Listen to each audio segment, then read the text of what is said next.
Should I put the big ones on? I don't. May I use you? Yeah. Give me 2 seconds. Can you move that pen for me? Yeah. Thank you. No. Do you need your phone, Austin? No, I need it up there because Ah, okay. This is it there. I see it's here. Actually, give me Kobe literally like maxing right now. It's so nice to see us. Oh yeah, you good. We're not going on for a few more minutes. Okay. I mean, we could go on now if you want us to go on. Go on now. Matt, the water from the fridge. we can wait. I mean, if we go now, that way we won't feel like rushed to. Exactly. You guys So- just have as much time as you want. I mean, no rush to get on, but no need to wait a few minutes either. So, whenever you were ready, Kobe. Yeah. Here. What are you looking for?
Hello, everyone, and welcome to the Walnut Creek Crawdads pregame show. I am your host, Justin DeHaas, alongside me, my wonderful co-host, Kobe Siegel, and we have the first of a three-game series between the visiting Lincoln Potters and your Walnut Creek Crawdads. And let's get into it real quick. So, obviously we had the CCL Showcase break over the week, or not the weekend, over the course of the week. That was on Wednesday in lovely Compton, California on Wednesday. And, yeah, a couple crawdads really showed out. Ryan Brome had a couple hits. Matt King had a couple hits. All the pitchers pitched in the game. Kate Cushing pitched the ninth when it didn't really matter because at that point the South had already won it. But it's just good for guys like Cushing and some of the batters to get some reps anyways. And Fitzpatrick looked good. Austin Bergeron had the bases loaded, but he was able to get out of that with a lead still. And so, yeah, Tyler Blair looked solid. So, overall, the Crawdads showed out in Compton. Yeah, 10 selections, and I believe 8 of them played in the game. No Casey Cummings, no Joey Donnelly for their own personal reasons, but Casey Cummings actually took a visit to Texas because he'll be playing with the Longhorns next year, and so he used his break to go to Austin. But, yeah, I mean, overall, it was just nice to have a few days off, nice to decompress a little bit, and we're going to be getting into the grind of the rest of the CCL season. I think after this, we play 6 out of 7 days in the week. We have Mondays off, but we'll have a couple 3-game series each week. And obviously this weekend we've got a 3-game series against the Lincoln Potters. Do you have any early indications as to any predictions for this series? well, this is what we would call the dog days of the CCL.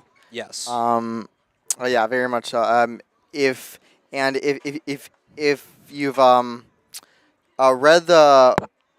if you've read the graphic novel Diary of a Wimpy Kid, Dog Days of Summer, I have. you'll be familiar with the concept of dog days. It's hot. you know, It's gonna be really hot tomorrow. yeah, it's hot in today, Lincoln. hot tomorrow. I mean, you can be, it's miserable out there. It's tough to get through. But these crawdads are 15-5 in the CCL. And hey, So it's 94 degrees here in Danville. It's going to be even hotter in Lincoln tomorrow. Yeah. Now, thankfully, it's a night game. 7 Thankfully, o'clock, yes. first pitch. But we were just looking at some of the weather, and yeah, our Carson Mercier is from Santa Barbara, and it is 81 degrees down there right now. So let's just say they might not be going through the thick of it, but it is certainly hot here, and we got a couple hot teams. In fact, we've got the Crawdads, who are 15-5 in the CCL, and you've got the Lincoln Potters, who are 10-10. But I would bargain to say that the Potters are better than that 10-10 record looks. I think they have some all-stars who just haven't played as much with the team, and so they're going to be getting better theoretically over the course of the summer. But something also to keep in mind too, something that our Austin Oda told us before was that last year Lincoln started off really hot, and then they kind of fell off because they lost some guys. Just how it happens to the CCL, where happens to us, where we lose like a John Gastar, Ryan Reeses is no longer with the team. But yeah, so we'll see what Lincoln looks like. But in terms of who they have in their lineup today, Luke Auden batting leadoff. You got Zach Chamizo, Nolan McCarthy in center, Ben Hignett in left, Nolan Wilson at first, Peyton Brennan at the designated hitter spot, Dominic Rodriguez in right field, Luke Lavin behind the plate, and Patrick Herrera batting ninth. So are there any Potters that stand out to you when you look at that lineup? Well, in terms of Potters stand out to me, Brandon Forster stands out to me because he is not here in this lineup. But He was a CCL All-Star. Yes, And yes. yeah, notable omission. yes, and okay, so when you look at this Potters lineup, there's a couple of things that stand out. And you mentioned how the 10-10 record might be a little deceiving, because this team, their underlying statistics are pretty good. I mean, just in their last game, they won 22-0. So they've been kind of on. That sounds like a Crawdad score. Yes, a similar offensive showing as the Crawdads, but they they got some guys who are very good. So I would like to start with Patrick Herrera, who in 34 plate appearances is hitting .364 with a .588 on base percentage and a .545 slugging percentage, and he is in the 9 spot. So when you've someone in the 9 spot who goes to Kentucky, by the way, so this is a really talented kid. And yeah, he's not going to necessarily hit for a lot of power, but he's going to get on base. He's going to take his walks. He has 10 walks in 34 plate appearances. That's about like a little less than a third walk rate. That's like 30% walk rate. That's crazy good. Yeah, in only 5 strikeouts in league play. And 7 of his 9 hits have been singles. So this is a guy who walks, who's going to single, might not hit for power, but he gets on base. And all the way at the bottom of the lineup, that is a threat that the Crawdads can't say, oh, this is a 9-hitter. No, this is not a regular 9-hitter. He is, through small sample size, but through the short games that he's played, he's been their best hitter. Yeah, I like how, you talk about Patrick Herrera, and especially because he's already played 10 games so far in the CCL, so it's not that small of a sample size, especially compared to some of his teammates. You also mentioned Brandon Forster. His brother Garrett Forster just got drafted out of Oregon State, 3rd-round pick. He played a little bit with the Potters this summer, mostly last summer, but Brandon didn't really play as much at all at Oregon State. But obviously Oregon State has a very good program, and so, tough to crack the lineup there as a freshman. But another notable omission is a kid named Justin Olson, and he is a first baseman who plays with the New Mexico Lobos. He had 13 bombs in Albuquerque, and he's had some good CCL stats too, batting .362 with 15 games. That's 47 at-bats. So, clearly he's another kid who rakes that is not going to be in this lineup. So I think Crawdads really do need to take advantage of, it's still a good Potters lineup, but they're clearly without some of their better players. And so obviously you want to try to win a game like that. But yeah, I mean, look, overall, another kid I'm looking forward to seeing is Nolan McCarthy. We heard this from Austin because he was a intern last year, but apparently Nolan McCarthy pimped a home run against the Crawdads when they were down 13-5. He took off all his gear, he did the bat flip, all of that in the box, down 8 runs, and let's just say Crawdads didn't take too lightly to that. So, I mean, I don't know if they faced off since then, but that's just something to look out to. He's batting third, so he's going to get a lot of ABs today, and he's hasn't really played too much in the CCL so far. Only 5 games, or 5 at bats. So yeah, clearly he's a good player, but we just haven't seen him very much yet, and we haven't really seen much of Lincoln either. Only played him once. That's why this 3-game series is going to be so important. And speaking of lineups, let's just look through the Crawdads lineup real quick. So got Ryan Ellis batting leadoff at second base, followed by Brian Duroff in right, Ryan Brome in center, Matt King at third, Joey Donnelly at first, Tyson Pointer at DH, Cole Fellows in left, Sam Gilliam behind the plate, and Griffin Harrison at shortstop. So when you look at that Crawdads lineup, what do you see? Well, I see a very deep lineup. We know based on six Crawdads. Griffin Harrison, all-star, batting ninth. Yeah, Talk about 9 all-star good batting 9-hole ninth. hitters. Yes, let's see. Griffin Harrison, all-star batting ninth. In the first, no, Casey Cummings not here, but 1, 3, 4, 5, and 9 are all stars. And Tyson Pointer, I think Tyson Pointer is going to be so key for this team because if he can find it, and the last few games he's starting to find it. He had 2 homers last game. He's been hitting the ball really hard.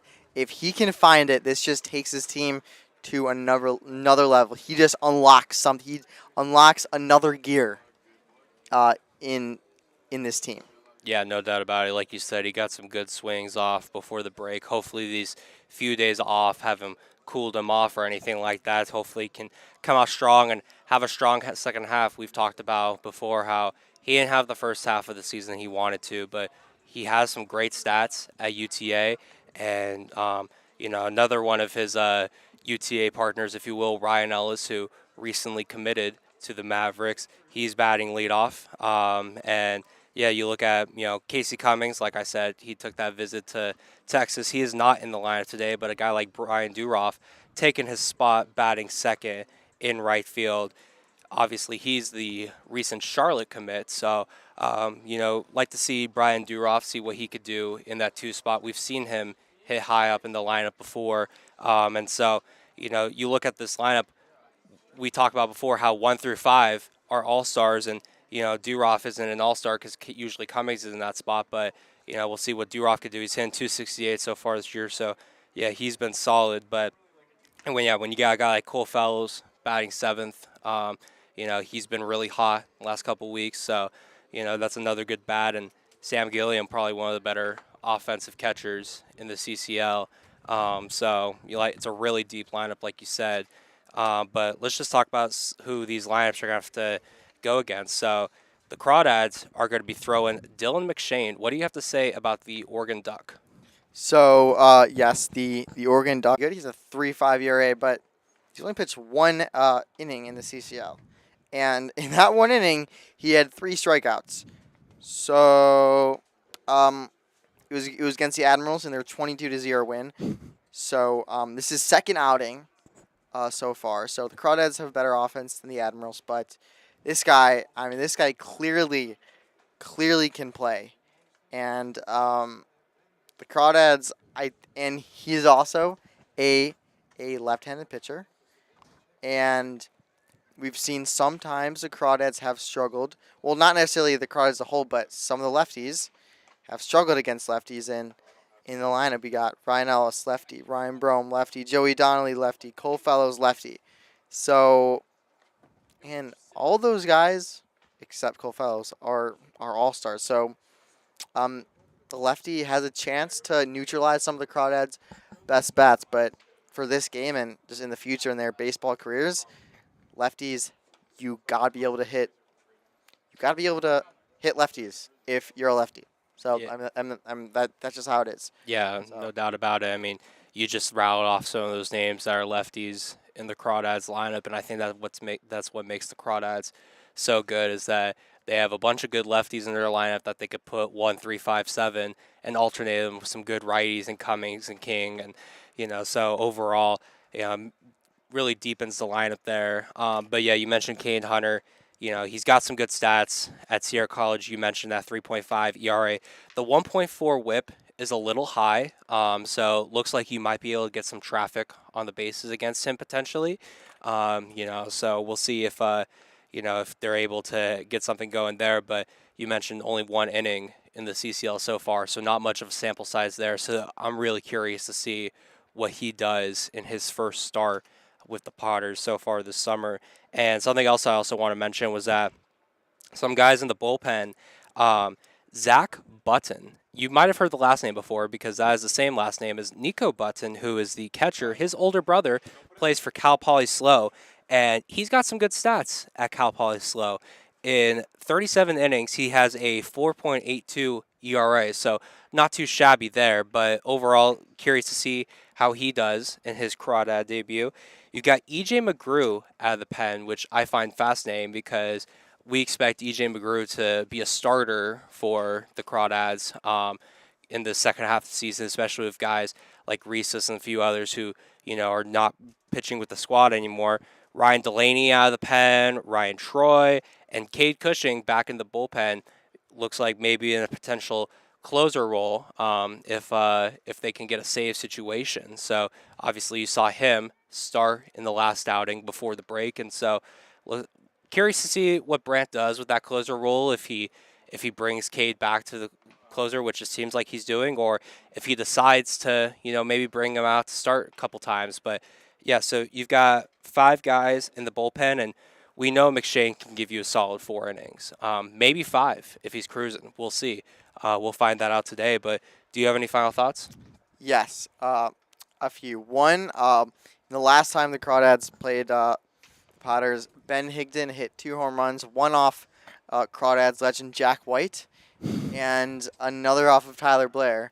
So he's a guy to watch out, and he only has 3 homers on the season, so 2 of them were against the Crawdads. So I mean, maybe he likes seeing against the Crawdads. I don't really know.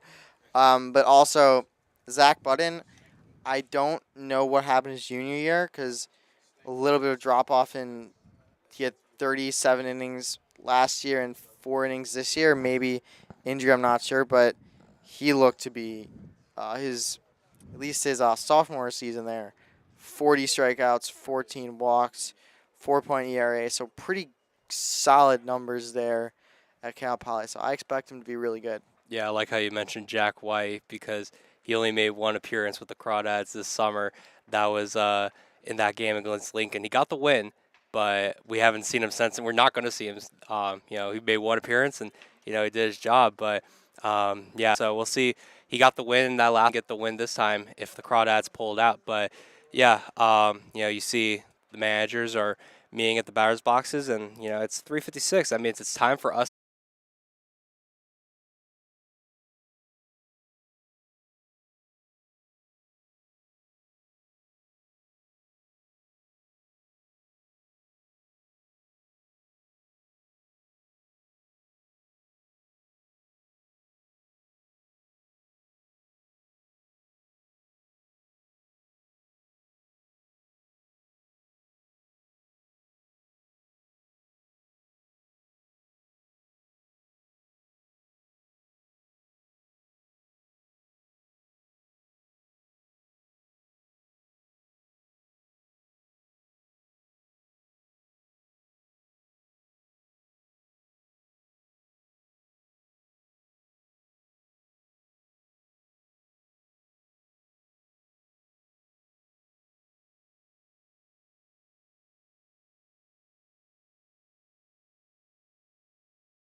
At first base, number 27, Joey Donnelly. At second base, number 2, Ryan Ellis. At third base, number 5, Matt King. It has been 21 days since the Potters and Dads last faced off. Today we get a potential postseason preview as the Crawdads look to win their 5th straight CCL series. Hello everyone, my name is Carson Mercier alongside General Manager Austin Oda Poppin. A beautiful day for baseball. It's the Crawdads, it's the Potters, it's here on the Broadcast Network. Let's take a look at the Lincoln Potters starting 9. They come into today's game 10-10 in the league play, 12-3 in non-league play. They are led by head coach John Peters. Leading it off playing shortstop is Luke Auden, batting second, the third baseman, Zach Chamizo. Batting third, the center fielder, Nolan McCarthy. In left, batting fourth, Ben Higdon. Nolan Wilson bats fifth. He's the first baseman. Peyton Brennan is the designated hitter, batting sixth. Dominic Rodriguez is the right fielder, batting seventh. Luke Lavin is the catcher, batting eighth. And rounding it out for the Lincoln Potters is Patrick Herrera. He is playing second base. The Potters will have the honor of facing the big, tall righty out of the University of Oregon. It's the Doc. It's Dylan McShove, as we so love to call him here in the broadcast booth. 1-1 his record this summer, a 3.6 ERA and 10 innings pitched, 4 strikeouts, 7 walks. That is not where he wants it. He wants to get those Ks up and the walks down. Coming off a really solid appearance where he kept the Crawdads in the game in Healdsburg, which is all you can say. 4 innings, 2 earned runs in that one. He was very good. Got behind in counts. Needs to get ahead and stay ahead today. Dylan McShane is just about ready. Stepping in is the left-handed shortstop Luke Auden. We are ready for baseball at Monte Vista High School. Here's the first pitch from Dylan McShane. Fastball that misses low. 1-0 to start the day. First pitch, 4:04. Game time temp, 94 degrees. Your first pitch time and temperature brought to you by Meadowlark Dairy, trying to hang on to that old town vibe since the 1900s. 1-0, fastball at the knees, that's a strike to even it up. 1-1, McShane to Luke Auden. McShane, of course, has been solid. His last outing against the Packers, 4 innings. Got the loss, but gave up 2 earned runs against the Packers. 1-1, changeup that misses outside. 2 balls and 1 strike to Luke Auden. For McShane, the main thing is getting in the strike zone early and staying in the strike zone through the count. He's got great stuff, good fastball, good slider. Changeup is a developmental pitch, but got a lot of good movement to it. 2-1, fastball at the belt, but called a ball. 3 balls, 1 strike to Luke Auden to open up the day. Those are calls that I think he'll get as the day goes deeper and deeper, as he earns them a little more. 3 balls and a strike. Here's the pitch. Fastball outside. That's ball 4, the first batter that Dylan McShane faces. 5-pitch walk. Just not the start Dylan McShane wanted to have.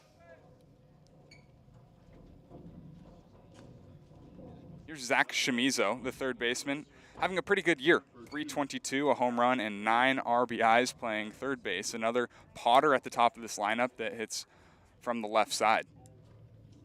He'll get a chance here with a runner on first base and Luke Auden. First pitch from McShane. Fastball hit on the ground left side, but outside of third. A first pitch strike, 0-1 to Chamizo. Interesting you mentioned that left-handed advantage that a lot of these Potters have, and it's kind of interesting to see that the Crawdads didn't go with their normal lefty Friday starter today. EJ McGrew is coming off a couple of really solid outings. He's usually the guy that throws on Fridays, a lefty, but maybe a little bit of a shake-up post-All-Star break after some guys get some rest. Here's the 0-1 from McShane. Changeup hit on the ground right side. Ellis Fields goes to second. There's 1. The throw to first not in time. So Ryan Ellis goes 4-6 for the fielder's choice. Chamizo reaches first, but there's 1 away. Yeah, impressive job by Ryan Ellis to just get 1 there. Ball was hit so slowly, I thought his only play was to first, but you always want to get the lead runner. And even though it's a short toss over to second, you trust Ellis's arm in that situation.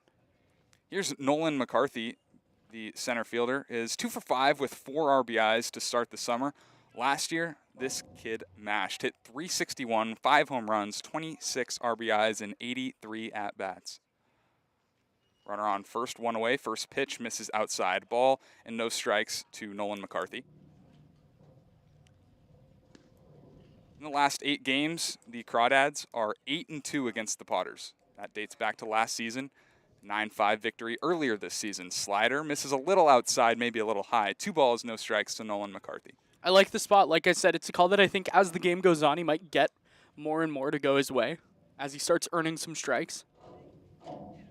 Here's the 2-0 from McShane. Fastball, little inside, I guess. 3-0 to Nolan McCarthy.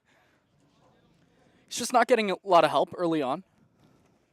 That's ball 4. 2 first-inning walks for Dylan McShane. It puts runners on first and second with only 1 out for the Potters. That's his big issue. It's falling behind in counts. Really, it was a pretty competitive at bat from McShane. A lot of things near the zone, and I think that's why McCarthy had the 3-0 green light. He knows he's not missing badly. But now in a really tough spot with the guy that kills the Crawdads at the plate. It's Ben Higdon, the left fielder. 2 home runs back in their matchup on June 20th. It was a game the Potters lost 9-5. Fastball that misses down and in. A ball and no strikes to Ben Higdon. On the year, 254, 3 home runs, and 11 RBIs. Those home runs that he hit back on June 20th, they were not cheap. 1-0 with 2 runners on. Fastball hit on the ground past McShane. The second baseman, Ellis, takes it to second for 1. On to first, the double play. Ryan Ellis gets it done by himself to end the first. A couple of runners come on a couple of walks. The Potters do not score. The Crawdads are coming up.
Bottom of the first inning, Crawdads coming up to bat. The Potters did not score in the top half of the first. Let's take a look at the Crawdads starting 9. Leading it off, the all-star Ryan Ellis playing second, Brian Duroff in right, Ryan Brome in center field, Matt King at third, Joey Donnelly at first, Tyson Pointer, the designated hitter, Cole Fellows out in left, Gilly does the catching, and rounding it all out for the Dads is Griffin Harrison, the shortstop. They'll face Caden Hunter.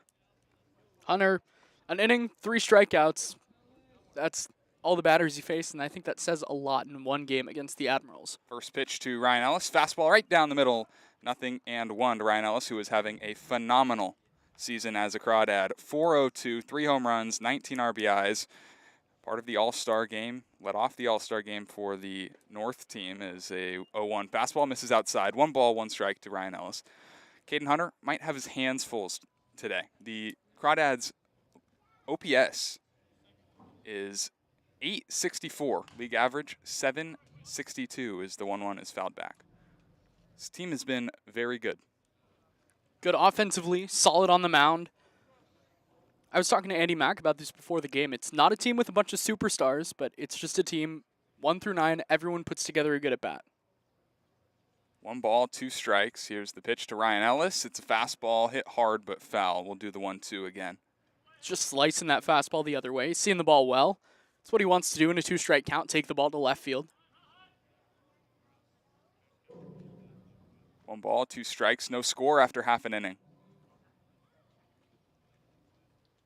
Here is the 1-2 from Caden Hunter. Fastball hit on the ground left side. Luke Auden, the shortstop, fields, throws on the run in time at first base. Nice play from the shortstop, Luke Auden, for out number 1. Let's take a look at this Lincoln Potters defense. Outfield left to right, Ben Higdon, Nolan McCarthy, and Dominic Rodriguez. Infield third to first, Zach Chamizo, Luke Auden, Pat Herrera, Nolan Wilson. Doing the catching for Caden Hunter is Luke Lavin. Caden Hunter, the battery today for the Potters. Here's the right fielder, Brian Duroff. 268, 2 home runs, and 14 RBIs. First pitch in the dirt. 1 ball, no strikes to Duroff. Duroff, a guy that really struggles against left-handed pitching, just 1 for 13 this summer against lefties. Here's the 1-0 fastball that misses down and in, but it's called a strike. 1 ball, 1 strike. Wow. Okay. That's the zone it's going to be. Dylan McShane did not get any call close to that. No. Okay. That was by the back foot. Okay. Of Off, but here's the 1-1. Hit on the ground, bouncing, and the third baseman, Chamizo, cannot handle it. It's into left field.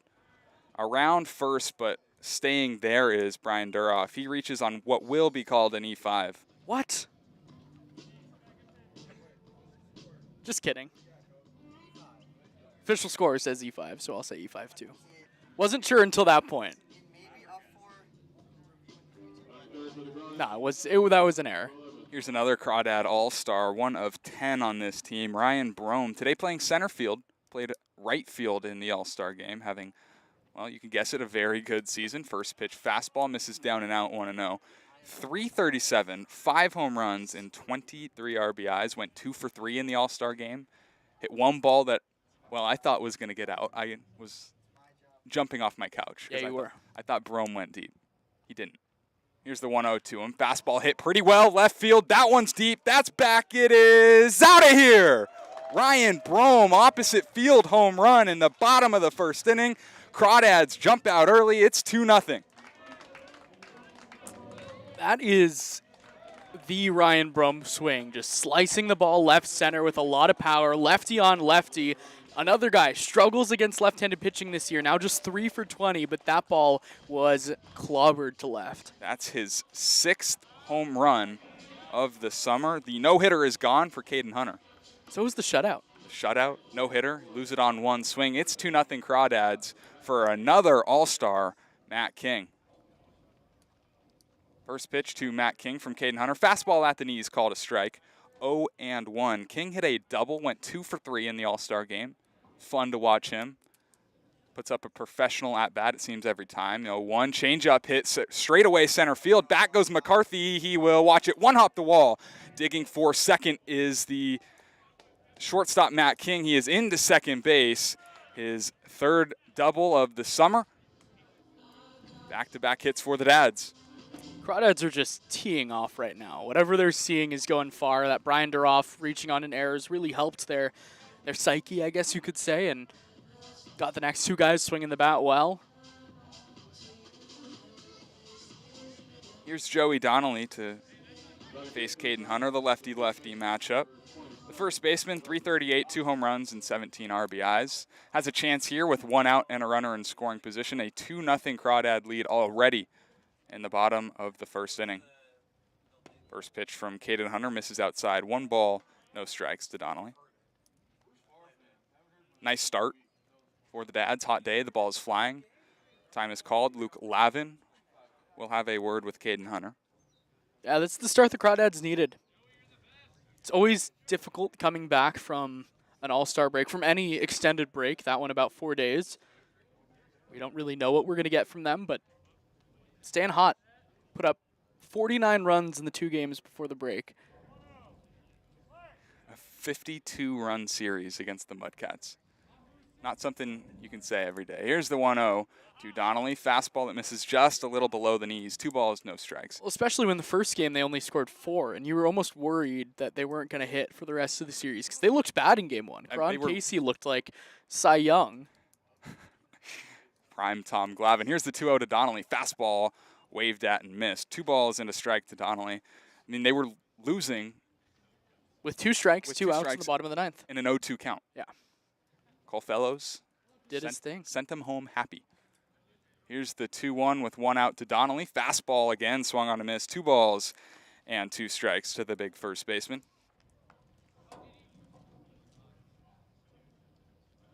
2-0 Crawdads already in the bottom of the first inning. Here's the 2-2 from the lefty. Fastball misses outside. 3 balls, 2 strikes. Didn't miss by much. Little all over the place with the zone so far.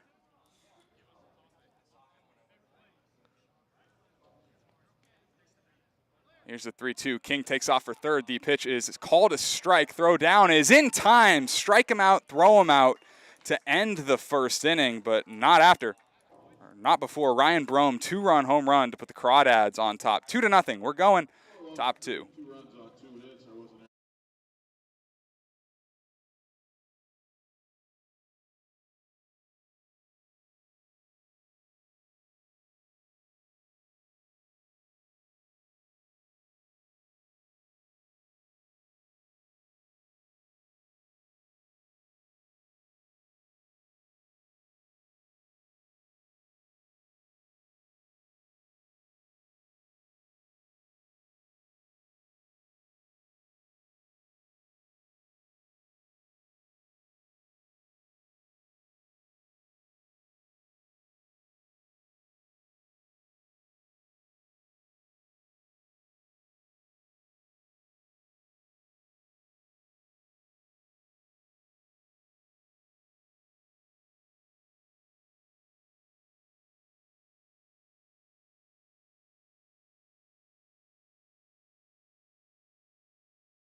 Nolan Wilson, Peyton Brennan, and Dominic Rodriguez to face Dylan McShane, who's back out to work for his second inning. A couple of walks in the first didn't hurt him. First pitch fastball on the corner, called a strike. 0-1 to Nolan Wilson. Got the double play, the 4-6 or 4-3 double play. Ryan Ellis stepping on the second base bag, going to first, turning to himself. Here's the 0-1 from the righty McShane. Fastball, a little bit outside. 1 ball, 1 strike to Nolan Wilson, who comes in hitting .306, a home run, and 9 RBIs. Some great defense already today. Strike him out, throw him out, double play. The double play by Ryan Ellis. The play to get Ryan Ellis at first in the bottom half of the first. 1-1 chopped on the left side. Griffin Harrison fields the high hop. Long throw across the diamond is under the glove of Joey Donnelly and onto the fence. Gilliam backing up will pick it up and keep Nolan Wilson there. A rare E6 for Griffin Harrison, and that starts the second inning. Yeah, just a low throw, maybe a little lazy. He had to hurry a little bit, but probably a throw that he should have made. We've seen the arm this summer. It's phenomenal. hitter number 16, Peyton Brennan. Here's the left-handed hitting designated hitter, Peyton Brennan. Another one of these Potters having a very nice summer. 341, 2 home runs, 9 RBIs. Nobody out, runner on first. Fastball at the knees, called a ball, 1-0. Wow.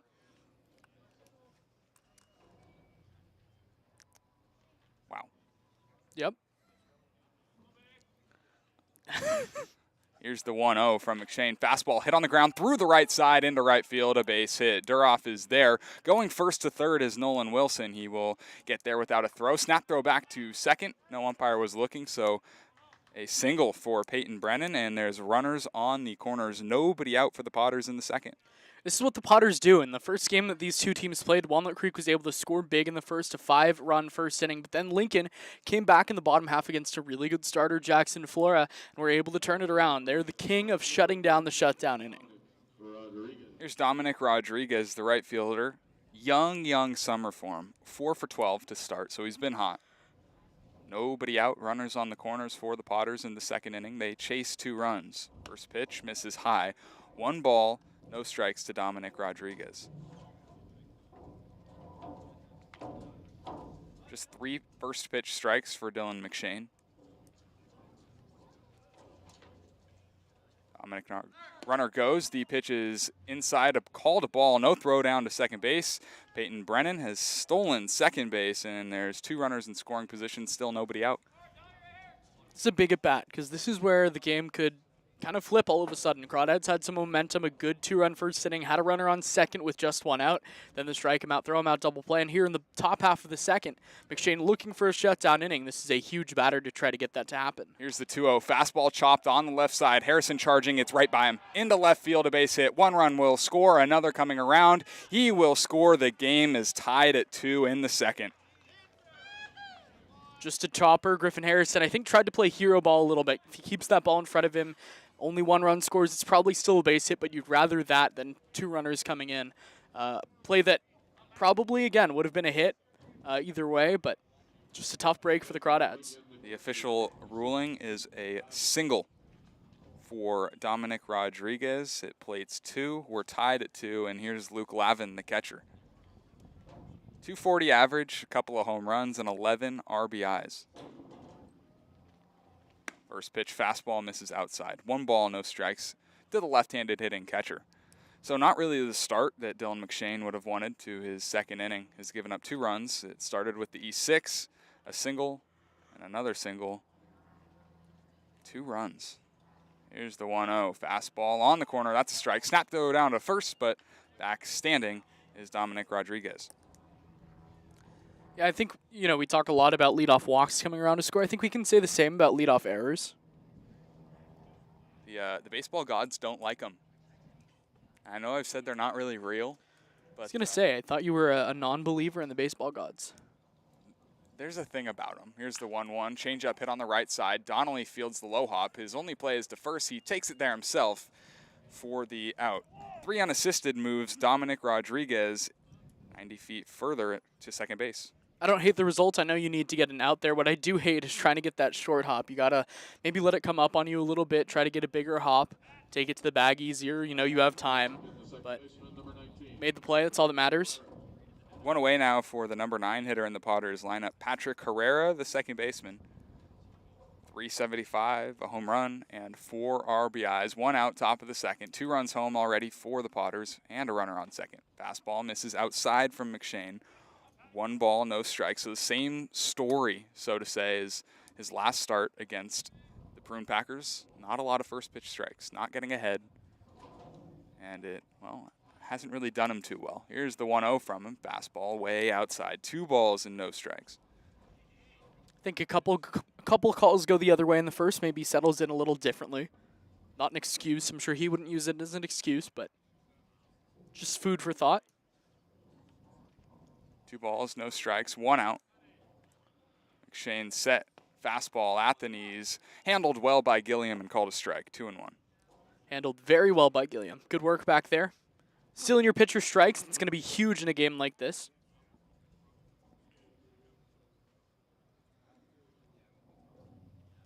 Two balls, 1 strike, 1 out, top of the second. Wind blowing out to left center field. Here's the 2-1 from McShane. Fastball right down the middle. 2 balls, 2 strikes to Patrick Herrera. It's a hot day, but Gilly's doing work back there. Feel bad for the catchers. Never a fun time.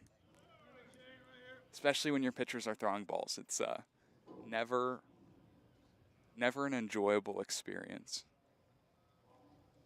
2 balls, 2 strikes. Here it comes from McShane. Slider swung on and missed. Dylan McShane strikes out his first batter of the ball game. It's a big out number 2 in the second. Yeah, he definitely needed that one just for his confidence. Getting a strikeout after already walking a pair of batters, letting a batter reach on an error. Just got to stay in the strike zone, work his stuff. His stuff is good. Nothing really has been hit hard today. Here's Luke Auden, who walked to lead off the game in the first. Was recorded out on the 4-6 fielder's choice from Zach Shimizo. Runner in scoring position, 2 outs. First pitch to him here. Fastball hit on the ground right side, but they're going to call a foul ball off the foot of Luke Auden, painfully so. Talk about First pitch strike. Talk about things that don't feel good. That. Right there. Things that do feel good. First First pitch pitch strikes. strikes. Probably not as much for Luke Auden. Home plate umpire Paul Remedios will give him the courtesy timeout. Long walk to the pitcher's mound, now back. And it looks like Auden is ready for the 0-1. Infield, outfield, straight up with 2 away. Here's the 0-1. Fastball, a little bit low, called a ball. 1 ball, 1 strike to Luke Auden.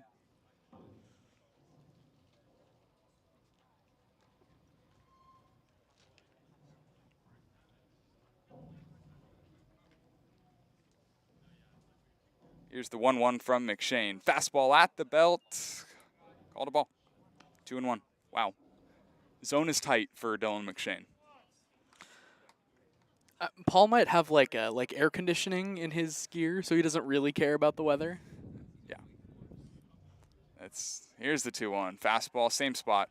This one pretty much a no-doubt ball. 3 balls and a strike to Luke Auden. I just think in a game like this, you want the zone to be as wide as possible. Yeah, and for the other side, on the other side of the scorebook, it seemed to be pretty wide. Uh-huh. In the top of an inning, not so much. McShane is not getting any help. Here's the 3-1 offering. Fastball swung on and missed. That'll fill it up. 3 balls and 2 strikes. Maybe a little like Pac-12 rivalry there. Dylan McShane a Duck. Paul Remedios' son goes to Arizona State. He's salty. Maybe. Some people don't like Ducks. Here's the 3-2 with 2 outs. Fastball fouled back. We'll do it again. Some people.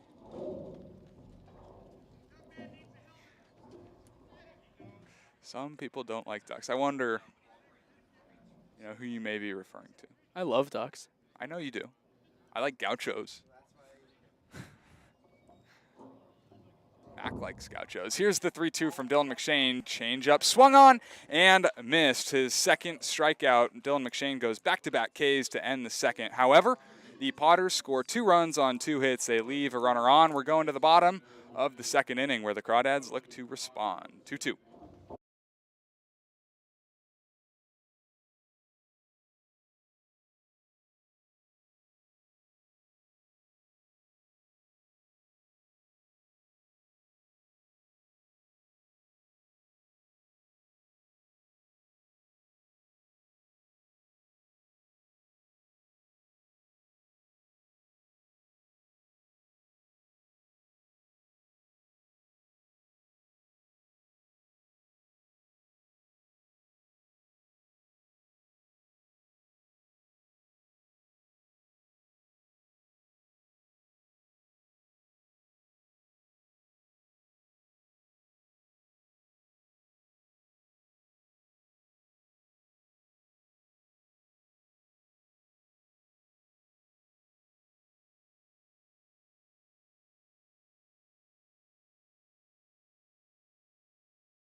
Bottom of the second inning at Monta Vista High School. It's a 2-2 game between the Crawdads and Potters. Tyson Pointer, Cole Fellows, and Sam Gilliam due up to face Caden Hunter. Back for his second inning of work. Gave up the 2-run home run to Ryan Brome. That's how we're tied at 2. Fastball to Tyson Pointer, misses outside. 1-0. Pointer slowly starting to creep up. 214, 5 home runs, 19 RBIs. The 1-0 from Hunter. Fastball hit straight away center field, pretty deep. Back goes McCarthy. This game is no longer tied. Tyson Pointer, his 3rd home run in 2 games, puts the Crawdads on top 3-2. He's hot, folks. Don't let him get hot. That's his 6th of the summer. And a no-doubt shot to straightaway center field. Yeah, that is a beautiful swing, going straight back where it came from. That was pretty. Here's Cole Fellows, the left fielder, the Meadowlark Dairy player of the game. He gets on base, someone in attendance receives free ice cream. And, well, he's been extremely hot as of late as well. First pitch curveball. Misses a little bit inside. 1-0 to Cole Fellows. 303, 2 home runs, and 21 RBIs on the summer. Here's the 1-0 from Hunter. Fastball that misses low. 2 balls, no strikes to Fellows. Fellows 357 in his last 3 games, 5 for 14. Half-hearted swing at that one to make it 2-1. Not a good Cole Fellows swing. He knew it. It's a very rare Cole Fellows swing. Here's the 2-1 from the lefty. Fastball just below the knees. 3 balls, 1 strike to Cole Fellows. You know, you could tell me that Pointer, Fellows, Gilliam is like a 3-4-5 in a lineup. It's Crawdads 6-7-8. Here's the 3-1. Fastball fouled off and out of play. That'll fill it up. 3 balls, 2 strikes. This team's really good. Yeah, you always felt like as the days got hotter, the Crawdads would start swinging with a little more home run pop.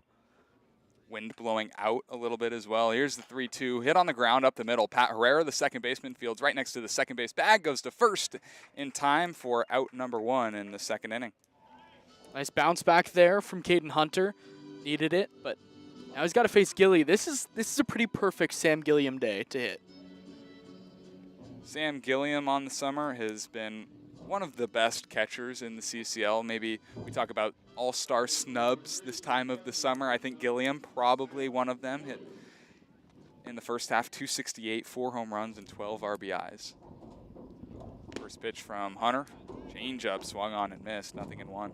Yeah, I think especially when we look at just the CCL numbers where he's got 2 home runs, which is tops above the league leaders and catchers in the CCL North. Had a good 282 batting average. Another change-up, swung on and missed, nothing in 2. Don't see this as much in the stats, but plays some really good defense behind the plate. And for a guy coming in where we weren't sure what we were going to get with the defense, he's been really good. Here's the 0-2 from Hunter. Slider swung on and missed. So after the leadoff home run to Tyson Pointer, Caden Hunter has gone 4-3 ground out and a strikeout of Gilliam for 2 outs. So you always say, uno, dos, adios. Just 3 nice pitches, 2 changeups, and a slider. Great pitch sequencing. 2 pitches that went away from Gilliam, then a slider that went towards him. Nothing he could do with that. It's his 2nd strikeout of the afternoon, and it'll bring up Mr. 707, Griffin Harrison. He'll watch a fastball on the corner called a strike, 0-1. Harrison, the all-star, 356, a home run, and 8 RBIs.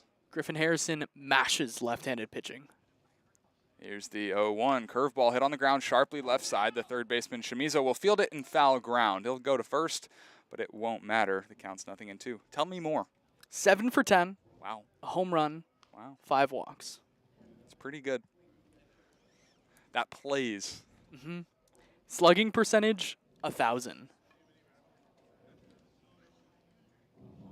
I had a lot of fun finding these stats yesterday. It only took, what, 30 minutes? 30 minutes? Don't I wish?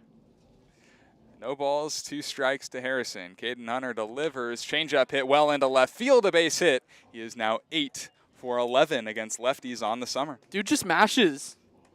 Kills lefties, hits righties well. Like, it's a good player. The 2-out single will flip the lineup for Ryan Ellis, who grounded out into a 6-3 put out to open up the ball game. Very nice play back in the first inning by Luke Auden, deep in the 5-6 hole. Strong throw across the diamond to get the speedy Ellis. 1 run in here in the 2nd for the Crawdads. They lead 3-2. 2 outs. Here's the pitch from Hunter. Fastball hit down the left field line, but foul. 0-1.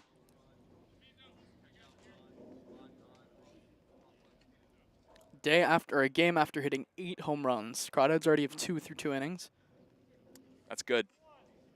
10 home runs in 2 games is crazy, and we're only in the second of game 2. Tyson Pointer and Ryan Brome both have home runs in those games. Pointer 3 home runs in 2 games. Brome 2 home runs in 2 games. Max Farfan 3 home runs in 1 game. This team's fun. Yeah. Nothing in 1 from Caden Hunter. Fastball down below the zone. 1 ball, 1 strike to Ellie. If Caden Hunter is still in the game when I take over on play-by-play, I will be calling him Caden Noah, who was a starter for Healdsburg last summer that looks the same as this guy, has the same delivery, both lefties, both named Caden. 1-1 from Hunter. Curveball, little bit high. 2 balls and a strike to Ellis. Caden Noah, a little better than Caden Hunter. Caden Noah, I believe, pitched at Texas. Shout out Casey Cummings. That's where he is right now. Taking a visit. Did not appear in the All-Star game because of that visit. 2 balls and a strike to Ryan Ellis. Two down in the bottom of the second. Fastball, half-hearted swing. They're going to say he went around. That'll even it up. 2 balls, 2 strikes. I believe Casey Cummings was supposed to participate in the home run derby. Would have been a good candidate. Yeah. It's a lot of them. I think the Crawdads should have sent Tyson Pointer down just for from the home run derby. I agree.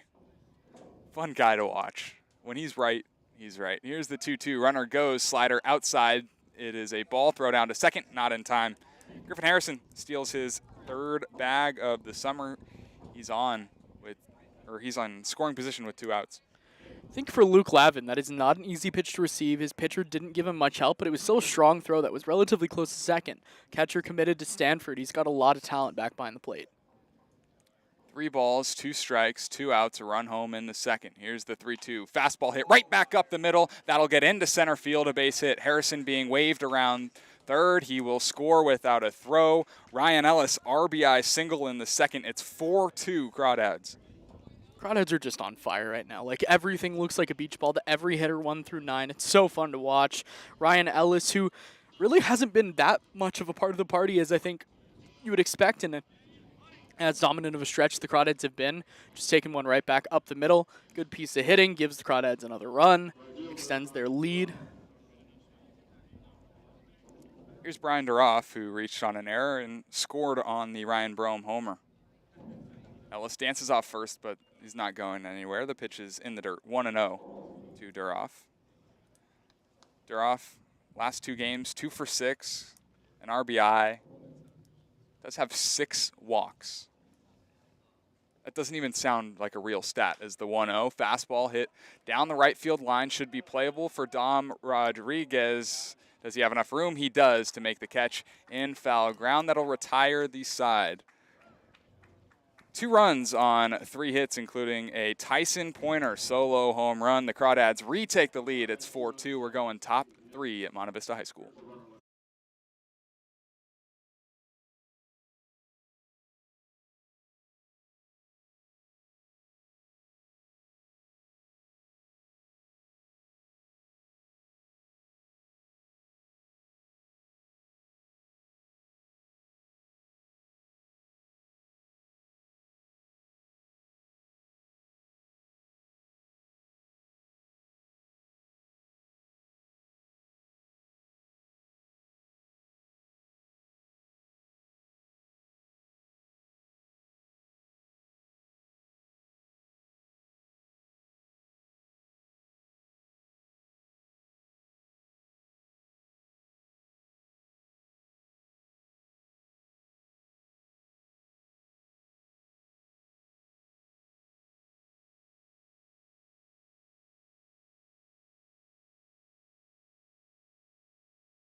Dylan McShane back to work. 37 pitches deep in his outing. It took him to get through the first 2 innings. He will face Zach Chamizo, Nolan McCarthy, and Ben Higdon for the second time. First pitch, liner right back up the middle. Hot shot into center field. And Zach Chamizo, leadoff single. Zach Chamizo is just a good hitter. Just hits the ball hard every time.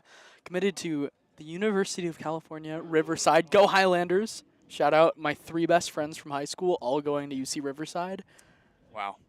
And I'm stuck in Eugene. Stuck? No, I love Eugene. Dirty Huge. I get to spend my days in Eugene with Dylan McShane, so. Here's Nolan McCarthy facing McShane for a second time. First pitch slider misses outside, 1-0. For McShane, 20 balls, 19 strikes.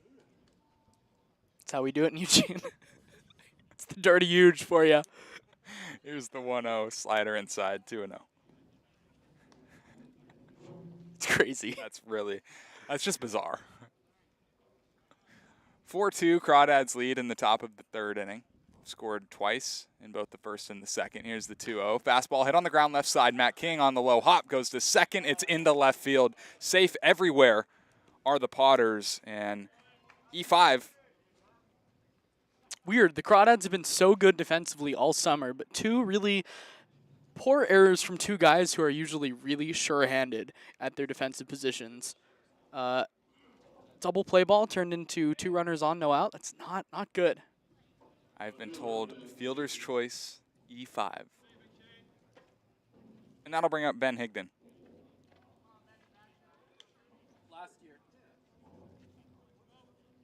2 on, nobody out, top of the 3rd inning. First and second are the runners. First pitch, changeup misses low, 1-0. McShane really struggling on that first pitch. Very much so. Not great. Again, no help from his defense, but as a pitcher, you always want to bounce back in the strike zone. Here's the 1-0. Out back into the net. 1-1. As Ben Higdon comes to the plate, Andy Mack is brought up the reference to last year's Higdon on the Crawdads. Seth Higdon out of the University of Incarnate Word, one of the best pitchers I've ever seen live. Really? Dude just came out of the pen throwing 94, 95, only threw a fastball, but it was deadly. 1-1 inside, 2-1. Where is he this summer? I think he's retired. I think Really? Because he was a redshirt junior, so I think he's just done. Wow. He was nasty. He threw so hard that just no one could catch up to it. When you go 84, 85 to 94, 95. It's a little different. Here's the 2-1 from McShane. Fastball way high, 3-1 to Ben Higdon. So he announced, about a week before, hey, I'm going home on this date. I think it was end of June, early July. Brent was like, okay, well, you're getting 1 start. So he just came in. I believe it was against these Potters. Through 6 innings, 9 strikeouts, just dominated. What a way to end it. Yeah. 3 balls, a strike, nobody out here in the top of the 3rd. McShane delivers fastball that's called a strike. Finally got a questionable call to go his way, and that'll fill it up 3-2. Seth Higdon, good guy, good pitcher. Did not pitch well for the University of Incarnate Word this year. Here's the full count offering to Ben Higdon. Slider popped up, foul and out of play. We'll do the 3-2 again. Do you know anything about the University of Incarnate Word? Won't lie to you. Didn't know it was a school? Never heard of it. Yeah, I believe it's in its 5th or 6th years at the D1 level. Not a powerhouse. No. Hey, Division 1 on the D1 way is up. D1. Have a guy that throws 95. Yeah. It's not bad. Here's the 3-2 one more time. It's high. That's ball 4. 3rd walk issued by Dylan McShane. This one will load the bases in the 3rd. That was brutal. Happens. Just a tough at bat. He had a 3-1 that he had to kind of groove. Then he was battling on 3-2, but ended up just sailing the fastball a little high. I think first pitch liner up the middle in the inning probably shook him up a little bit, and then getting a ball you thought was probably going to be a double play ball to clear it turns into no one out still. Those are all tough to come back from. Chamizo on 3rd, McCarthy on 2nd, Higdon on 1st for the first baseman. Nolan Wilson reached on an error, came around to score back in the 2nd inning. Has the bases loaded, nobody out in the top of the third. McShane set. Here's the first pitch. It's outside. Just got to throw strikes. He's so nasty. No hard contact against him other than that liner up the middle. 1 ball and no strikes. McShane delivers. Fastball swung on and missed. 1-1. I think it was his first outing where he came into a game, bases loaded, no outs, and was able to get out of the jam. Tapper back to him, and a strikeout, I think. Let's take that again. That would be fun. Wouldn't hurt. Bases loaded, nobody out. 1 ball and a strike. Pitch to Wilson, tapped foul behind home plate. He's ahead 1-2. Just so much movement there that you can see on the fastball. It starts middle, ends up inside on the hands. Like, it's nasty.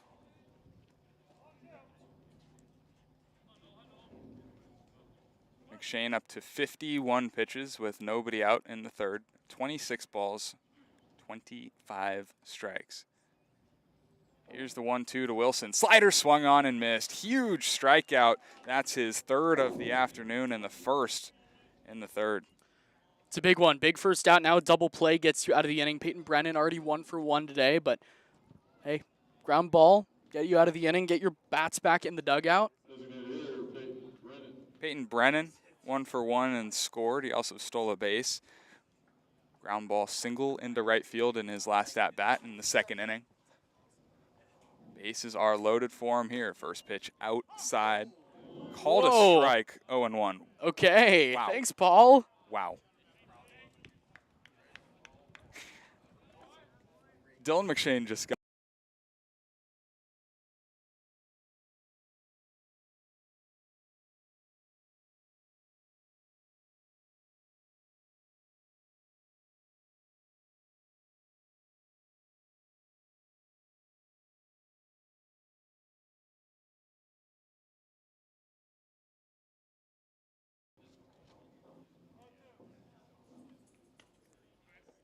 no balls, 2 strikes, 1 away. Tying run on third base in the third inning. Here's the 0-2 from McShane. Fastball hit on the ground up the middle. This could be 2. Ellis to 1. There's 1 on to first and not in time. So 4-6 fielder's choice. A run will score. It is 4-3. But I think that ball was just hit so slowly that you can just all you can ask for in that situation is 1, get the out. You know, a run comes home and that's okay. But they were willing to trade an out for a run in that situation. McCarthy goes to third. Ben Higdon is out number 2. And here comes Dominic Rodriguez.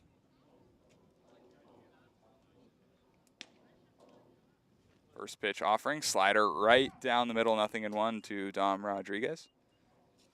There's some action in the Crawdads bullpen. I believe E.J. McGrew is ready to pitch today, not being taken out of the rotation, just getting almost like a throw day, some live ABs. Looks like Ryan Troy is throwing. Here's the 0-1 slider, waved at, 0-2. Good pitch from Dylan McShane. Now, Ryan Troy looks a little different today. Got his haircut. Said there was too many walks in the long hair, I like it. so he had to cut it off. No balls, 2 strikes. Runner goes off first. The pitch is a ball. Throw down to second, and they got him. And in a rundown, throw comes to the plate, and out at home plate is Nolan McCarthy. A 2-4-2 putout to end the third inning. The Potters do come around. They score 1. It's 4-3. We're going to the bottom of the third.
Fleetwood Mac blaring through the speakers here at Monte Vista High School. You know that means Ryan Brome is stepping up to lead off the third inning.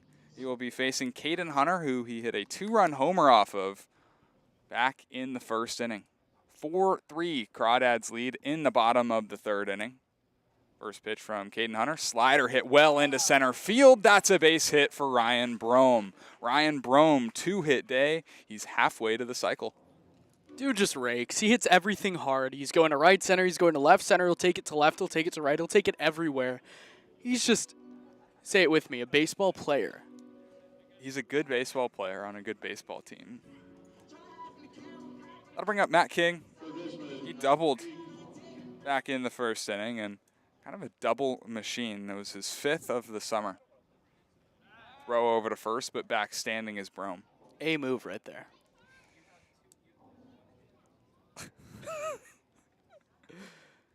Oh, baseball. Here's the first pitch to Matt King. Fastball, misses low and out. 1 ball, no strikes to King. 4 runs on 6 hits, 2 errors for the Dads. 3-3-1 for the Potters. Fastball hit into right field. It'll bloop into right center. A base hit being waved around second is Brome. He will get there without a throw. Throw goes back to first, but back in a dive is Matt King. A single that moves Brome to third, and the Crawdads are hot in the third. Just in business already. It doesn't matter who's on the mound. It doesn't matter who they're playing. It doesn't matter where their defense is. The Crawdads just, they get on base. They make things happen. Here's Joey Donnelly. Struck out looking in the first inning. It was a pitch that was probably not a strike. The zone. Can't even say pulsing. It's kind of just been all over the place. Nonetheless, he'll have a chance with runners on the corners. Nobody out in the bottom of the third. Fastball way outside. 1-0 to Donnelly. Talk about tough lineups to pitch against. The 2-3-4 in this Crawdads lineup, all All-Stars. 5 total All-Stars in this starting lineup, and that's without Casey Cummings. Here's the 1-0. He squares to bunt, and he gets it down right in front of the mound. The catcher, Lavin, will hop on it, throw to first, but it's up the line and into right field. Brome will score. King being waved around third. The throw, it doesn't matter. King will score. 6-3 Crawdads lead on in the E2. I think single, and then He was I don't think he was out. Calling it under review. That'll warrant a timeout called, a meeting on the mound with the Potters. It is warranting a review, says Kobe Siegel. I So think we'll see. either way, one of those is an RBI because Brome would have come home to score the run either way, even if he's out at first. Brome wasn't running. From third? On the throw, Brome did not break for the plate. Okay. Brome stayed put. It's under review. Under review. We'll see. Not writing anything in the book just yet. Either way, 2 runs are in. And Tyson Pointer awaits. Hands on the hips, stretching out the neck. The home plate umpire, Paul Remedios, will head out to the mound. Trying to break this meeting up. It's gone on for quite some time. Finally does. Caden Hunter will stay in the game. No action in the Potter bullpen. Yeah, I think that's the scariest part. It's already a 6-3 game, and there's no one warming. Still no ruling on the Joey Donnelly. We'll call it error for now. But he's on second base. Here's Tyson Pointer, who hit his 3rd home run in 2 games back in the second. First pitch fastball at the knees on the corner. That's a strike. Nothing in 1. To straightaway center field. No doubt about it. Let's have another. How about it? Nothing and 1 to the plate from Caden Hunter. Fastball hit in the air, playable into left center. McCarthy racing in. He will reach up and make the catch on the run in left center. That's out number 1 here in the bottom of the third. Yeah, just didn't time it up quite perfectly. It was a ball that could have been hit hard, similar spot to his home run in the first inning. But hey, you put the ball in play, especially against these Potters who have struggled defensively today, and things will happen. Runner in scoring position, 1 out for Cole Fellows, was victim of the 4-3 putout. And in his last at-bat back in the second inning.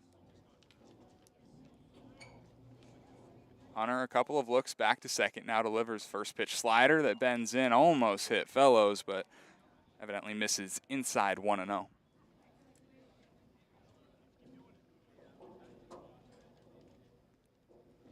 Crawdads have scored 2 in every inning to this point, looking to add on with a runner on second and only 1 out. Slider swung on and missed from Fellows to even it up at 1. Might be the best pitch we've seen today from Caden Hunter. Just a really nice 1-0 slider behind the count, but was able to back up the slider into the strike zone. Get a good swing. 1 ball, 1 strike, lefty on lefty matchup. Here's the pitch, fastball, flipped foul. 1 ball, 2 strikes to Fellows.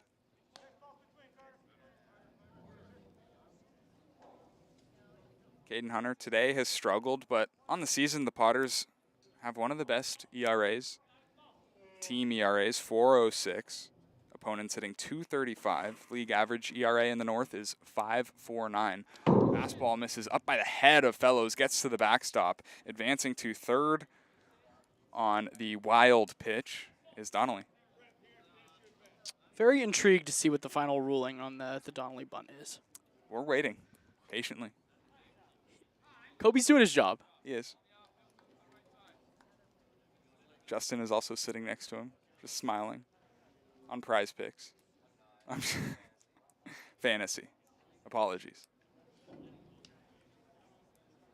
2 balls, 2 strikes, and out. Runner on third base is Donnelly. Cole Fellows looking to drive in the Crawdads' 7th run of the day. Here's the 2-2 from Hunter. Slider inside.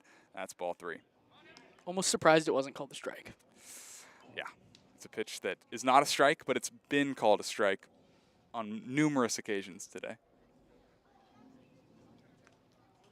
Here's the 3-2 to Fellows. Fastball high and tight. That's ball 4. A 1-out walk has runners on the corners for the Dads. Quality at bat. Give the bat to Gilly. Have him take one of Gilly's corner. Why not? Why not? I'd love to see it personally. Do we have new walk-up musics today? I'm a fan of his primary Yeah. walk-up song. Gilly struck out swinging back in the second inning. It was the second strikeout for Hunter. Fastball here, popped up right side, but that'll reach the parking lot and foul, 0-1. It's funny, we mention a lot. He's very pull happy with his swing. He says center field is basically opposite field for him. Yeah, he does not hit the ball the other way. It just doesn't happen. He's talking about going to the closed stance, hasn't yet. Here's the 0-1. Fastball popped up on the infield. The catcher, Luke Lavin, loses the mask. Looks like he's got it. It's trouble in the middle of all 3. They will be able to go to second. The shortstop, Luke Auden, steps on second. There's an out there. 5-6? A 5-6 fielder's choice. Don't see that without the shift very often. No. Weird play. You could see off the bat. You knew it was trouble. It was hit so high. Lavin just looked a little lost. You know, with all the clouds in the sky, I understand. And there's nothing that Fellows could do off first either. Yeah. You have to stay put, pop up on the infield. Here's Griffin Harrison. Singled, stolen a base, and scored a run. Runners on the corners. First pitch misses inside. 1-0 to Griffin. 2 runs in the first, 2 in the second, 2 here in the third for the Crawdads. They're knocking on the door of more. Here's the 1-0. Fastball right down the middle to even it up. 1 ball, 1 strike. It's the guy you want at the plate, both with runners in scoring position and against lefties. A guy that hits .455 with runners in scoring position. A guy that hits, 8 for 11, whatever that is, against lefties. Here's the 1-1. Fastball fouled back into the netting, 1-2. 727. Did that all in my head. 727 from Mr. 707. Wow. Yep. I know. 1 ball, 2 strikes, 2 outs, runners on the corners. Here's the pitch. Fastball popped up behind the second base back. Could be trouble. Herrera going back into the outfield. Reaches up. He's able to make the catch. The Crawdads score twice on 2 hits. We're going to the top of the 4th. Austin Oda going to be taking over on play-by-play. 6-3 Crawdads lead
Dominic Rodriguez.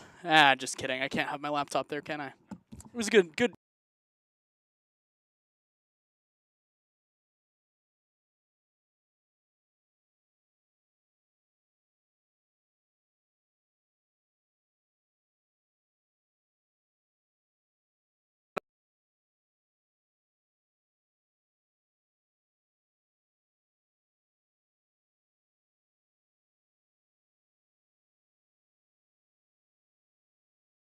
Putting me in the sun. Bold.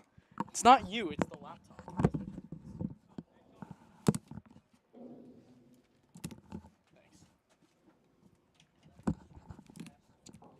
This is the adaptive skills that we get here on the Crawdads Streaming Network. Here's Luke Lavin, runner on first, takes the first pitch off the outside, 0-1.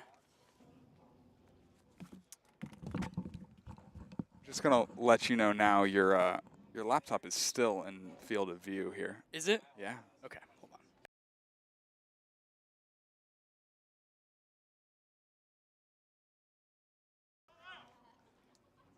Gotta fix the camera now, too. Oh, no, I think we're good with the camera. Am I still... I think we can live with that. All right. Sure. 2 balls, no strikes. It's 6-3 Dads. The 2-0 is off the outside. 3-0. Dylan McShane is back out for his 3rd inning of work. He's been okay through 3. He's given up 3 runs, but only 1 earned. 3 hits, a pair of errors. Has struck out 3 as well. I believe Sean Fitzpatrick is currently asking questions to dogs. What a guy. 3-0 to Lavin is right down the middle. 3-1. It is much more comfortable over here. Oh yeah, I'm sure it is. Well, I mean, you got to sit here for the first 3 innings. I still had sun on me. I just never got sunscreen. I didn't either. It's a tough scene out here. Yeah, it is. The 3-1. Lavin grounds it to first through the legs of Joey Donnelly and to the right side of the first base chalk. It's going to be a hit, I believe. And quickly, 2 runners on. Hey, that's a hot shot. And Donnelly, it's the top spin liner. Donnelly does what he can, tries to get a glove on it, actually got a shin on it, and kind of just kicks it into the foul ground. It looks like this could be the day for McShane, but I think a tough play for Donnelly there. I think the single is probably the right call. So Brant Cummings is going to head to the mound. It looks like this might be the end of the day for Dylan McShane. Ryan Troy is going to start jogging in from the bullpen. We're going to step aside when we come back. A new pitcher here on the Crawdads Streaming Network.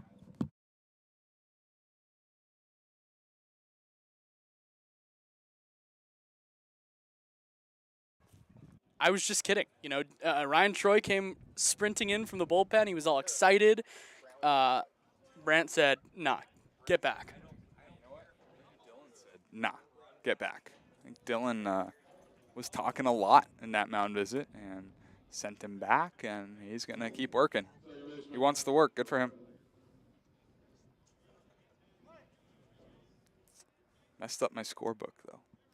Yeah, I get that. Here's Patrick Herrera, 0 for 1 with the strikeout. First pitch to him is lined straight back, 0-1.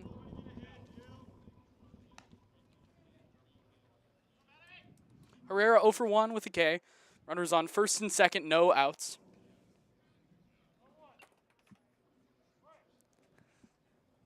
Someone's got to have sunscreen back here, right? Sure. The 0-1. Herrera lines it straight back, 0-2. It's hot. It is. It's miserable. I went to the beach the other day. You know, I had just cleared my pretty bad tan. I think calling it a tan might be generous. Yeah. My burn. Okay. Got it back. That's just not ideal. McShane looks to second. Now the 0-2.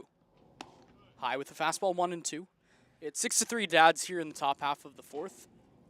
It was shutout first inning for McShane, 2 in the first for the Crawdads, 2 in the top of the second, matched by 2 in the bottom of the second for the Crawdads, and then 1 in the top of the third, with 2 in the bottom of the third for Walnut Creek, and that's where we sit right now. It's a ball and 2 strikes to Pat Herrera. 1-2. Chopper to the left side. Griffin Harrison will go to his left, throw to second, just in time to get Luke Lavin at second. A 6-4 putout puts runners on the corners with 1 down. Hey, that's a really good play all around from Griffin Harrison fielding that ball in the hole. Strong throw to second. That's a tough one. You know, the weight of your body moving away from the bag, going to second. And then Ryan Ellis pretending to be a first baseman, going for the stretch, not trying to get the double play. He knows there's no way you're going to turn two. Field that like a first baseman, get the sure out. Now a ground ball gets you out of the inning. Now you got to turn two here. With Luke Auden, the leadoff, hitting shortstop at the dish. First pitch is way off the outside. Sliding stop by Gilliam, 1-0. You know, I think what we could do is you could still be on this side. Yeah, you just got to. We'd just be really tight, and I What's don't your like you call? that much. Yeah, that's fair. A ball, no strikes to Luke Auden. Here's the 1-0. Swing and a miss. Good changeup, 1-1. I think we just need the laptop here. So we could switch, and I could be on that side. You could run the scoreboard. Yeah, too sophisticated. Yeah, it is. I say as I catch up with two pitches that I haven't done so far. Here's the 1-1. It's swung on and missed. Good changeup, 1-2. Hey, back-to-back changeups, pull the string. That's a good one. McShane, when he's throwing, when he's around the zone, you start it at the belt, drops below the knees. Going to get a lot of swings and misses. He's got the firm fastball, of course. Hitters are sitting on that. The changeup falls off the table. Yeah, tough pitch to hit. 1 ball, 2 strikes, 1 out. Runners on the corners for McShane. Here's the 1-2. It's off the outside and low, 2-2.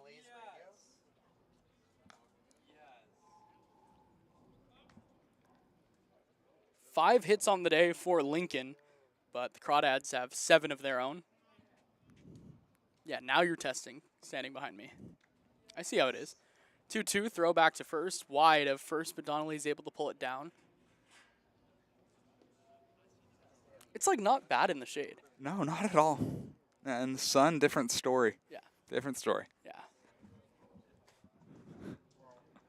2 balls, 2 strikes, 1 out. The pitch. Just a little tight. It's a pitch that's been there today. But a good call, Paul says no. Yeah, not sure where he got that nickname from. He had a great first call. Yeah. Since then, doo. It's like me. One good call, then fall off. Brutal. 3-2. Swing and a miss. Push the fastball past him. It's the 4th strikeout for Dylan McShane. Comes here with the 2nd out in the 4th inning. Big one. That's a huge one. Yeah, no other way to put it. And just pushed it by him. Like you said, right past him. No chance at catching up to that. Huge out, number 2. Here's Zach Chamizo. 1 for 2 on the day. Reached on a fielder's choice. Reached on a single. Hits here. Runners on the corners. Likely the last batter McShane faces, no matter what. First pitch to him. Grounded past first, but foul. Nothing in 1. Yeah, it looks like, obviously Troy was ready to come into the game. He was, on the mound and then got sent back to the bullpen. Not really throwing too much out there right now. Runners on the corners, 2 outs. McShane to Chamizo. The 0-1.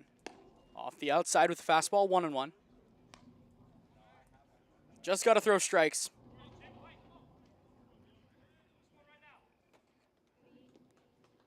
It's brutal in the sun, man. I'm enjoying myself. Here's the 1-1. Swing and a miss, 1-2. I think the hair on the back of my legs is burning off.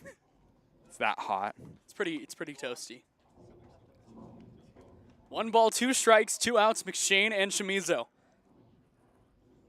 Rodriguez on third, Herrera on first. The 1-2 off the outside. We're getting offered sunscreen right now. Carson, that's Yes, all please. you. Thank you. That's very funny. That's hilarious. We really appreciate it. 2 balls, 2 strikes, 2 outs. Deuces wild to number 2, a 3-run game here in the 4th. The 2-2, little high with the fastball, 3-2. Clutch. Very. McShane's going to step off the bump. Herrera's going to be going from first on the pitch. 6-3 the score here in the top half of the 4th. The 3 ball, 2 strike pitch. Flip to the left side. We'll do it again. You think we're hot? Imagine how the players feel. When you're playing, though, it kind of the adrenaline. Just something about it. You don't feel it as much. Just getting beat down by it, not moving at all. Nothing you can really do. Hey, either way, it's not fun. The 3-2 one more time is up high, ball 4. McShane walked him. The bases are now loaded for Nolan McCarthy. What do you think? Leave him in? Yeah, why not? Summer baseball, testing, character building moment. It's a good thing you're not the manager. Brant Cummings is going to head to the bump, likely to take out Dylan McShane. This time, Ryan Troy is going to head to the bump. McShane's day is done. When we come back, it's a new pitcher. It's a 6-3 ball game with the bases loaded.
This call to the bullpen is brought to you by the NorCal Oaks. NorCal Oaks is a nonprofit organization dedicated to developing skilled players who want to excel in the game of baseball and softball, all while attaining strong character and life skills in a fun and positive environment.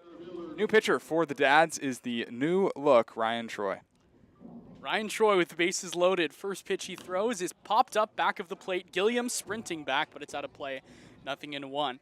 On the summer is 0-1, a 9 ERA, but I don't think that's indicative of how good he's been. He's got 9 strikeouts in 10 innings, 11 walks, 11 hits. He's had a couple really bad outings, a couple fantastic outings. The Gaucho legend. Gaucho legend. Just got to find the consistency. Bases are loaded, 2 outs, 6-3 the score. The big power hitting Nolan McCarthy at the dish. 0-1. Just off the outside with a slider, ball and a strike. Hey, like that slider. It's a good pitch. The bender, the sweeper, whatever you want to call it, doesn't matter. It's a good one, right? And this one doesn't miss by much. It's been called a strike today. 1-1. Fastball high, 2-1. You mentioned the new look. You said there were too many walks in the old haircut. Yeah. It's true. Here the first batter he faces, though, behind 2-1. Here's the pitch. It's on the inside with fastball 2-2. I told him today, when you think about it, the strike zone is big. So just throw it in the strike zone. He liked the advice that I gave him, so. Glad someone likes your advice. I think I give pretty good advice. 2 balls, 2 strikes, 2 outs. Rodriguez on third, Herrera on second, Chamizo on first. Troy's going to step off. You give good advice. Yeah. No one listens, but it's still good. That's not the part that matters. You give good advice. The 2-2. Slider a little high, 3-2. Well, time to bear down now for Troy. Find that strike zone. 3-2. last thing you want to do is walk home a run. Make them earn it. Make them get a hit. Compete in the zone. Looking for a shutdown inning after the Crawdads were able to put 2 in the bottom of the third. The 3-2 popped up right side foul. Take that pitch 10 out of 10 times. Just keep throwing it right there. 89, top of the zone. Going to be a tough pitch for anyone to hit. Eventually, hitters are going to get themselves out. According to our superstar stat analyst, Kobe Siegel, the third straight 3-2 count. 3-2. Fastball outside, ball 4. Run comes home at 6-4. Yep, just frustrating right there. That's the best way to put it. Frustrating.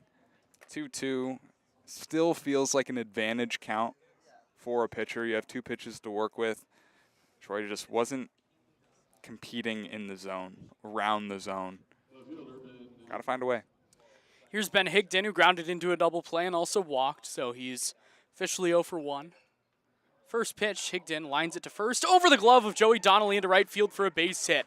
1 run comes home to score. Shimizu right behind to tie the game. Moving to second is McCarthy. The throw goes into left field. Another run's going to come home to score. This might bring in everyone. The ball's in the left field corner. Matt King gets it in left field. The throw's going to come to the plate. The tag by Gilliam is late. It's a Little League home run, and all of a sudden it's 8-6. It's a double and an E4. This is uncharacteristic for the Crawdads. Yeah, the single, whatever. But throwing errors today are just brutal for the Crawdads. Should we call this De Curse of De Haas? De Curse of De Haas? If you got it right the first time, yeah. But So 2 runs batted in, and then 2 come home on the error. It's 8-6.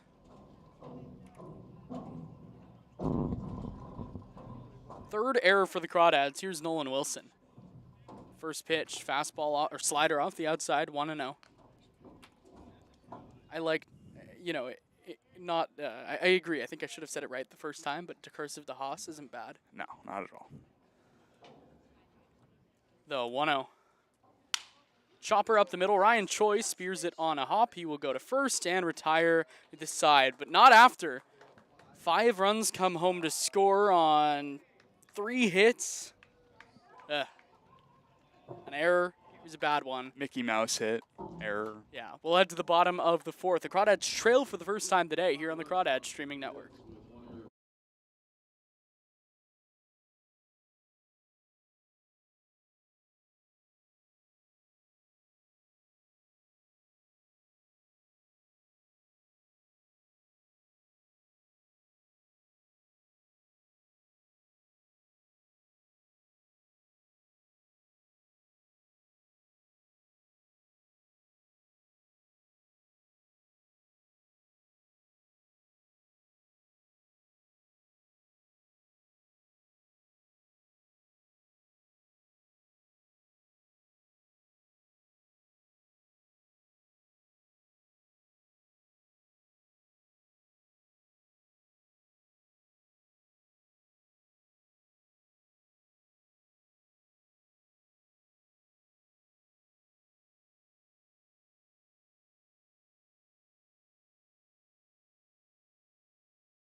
All of a sudden, it's a 2-run lead for Lincoln. After coming into the inning, down 3, scored 5, and now the Crawdads, the cardiac Crawdads, Justin DeHaas calls them, will need to come from behind. First pitch to Ryan Ellis is a slider that dips down low. It's still Caden Hunter, the lefty, on the mound. Ellis is 1 for 2 today, a single and a ground out. 8-6 the score. The 1-0 to Ellis is the slider at the knees, 1-1.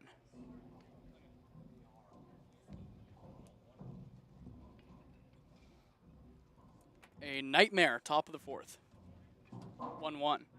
Ellis lines it to left field. That's going to drop and hook into the left field corner. A base hit goes all the way to the wall. Ellis around first, heading for second. He'll get there easily. Throw's going to come into the cutoff man, Auden. It's a leadoff double for Ryan Ellis. He's halfway to the cycle, and a good start to the 4th.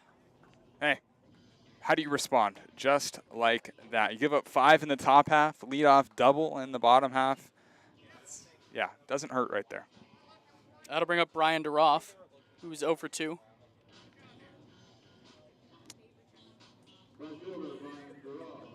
DeRoff reached on an error, flew out to right in foul territory. Guy that, like we said earlier, struggles against left-handed pitching, I think a little more than we'd all expect.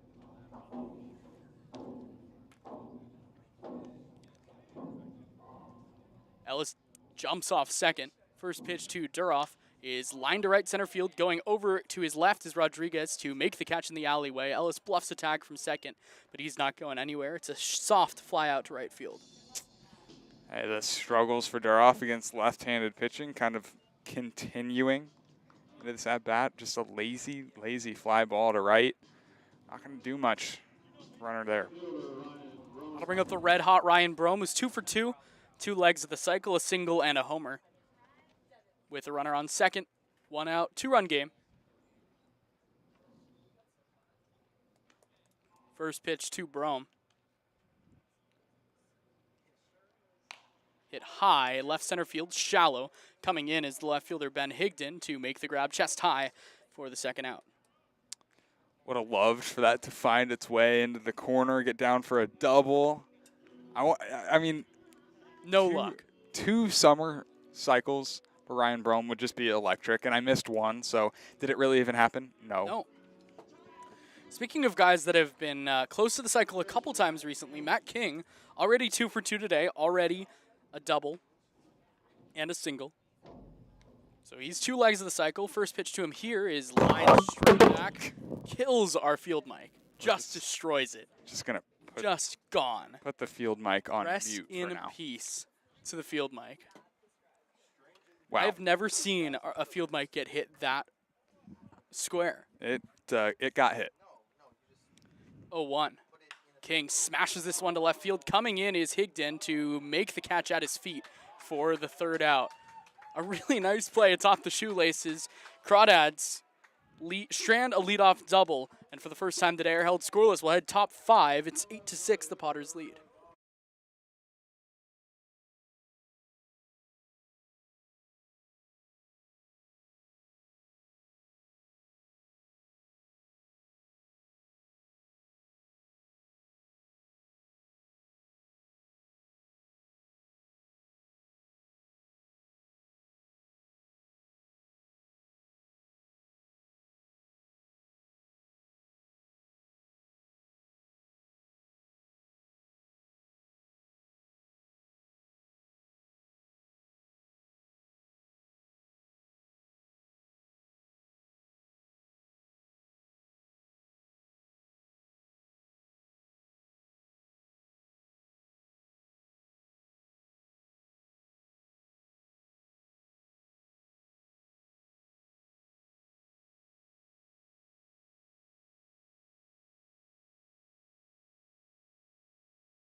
Top half of the 5th inning, we have the most special guest in the history of Walnut Creek Crawdads baseball.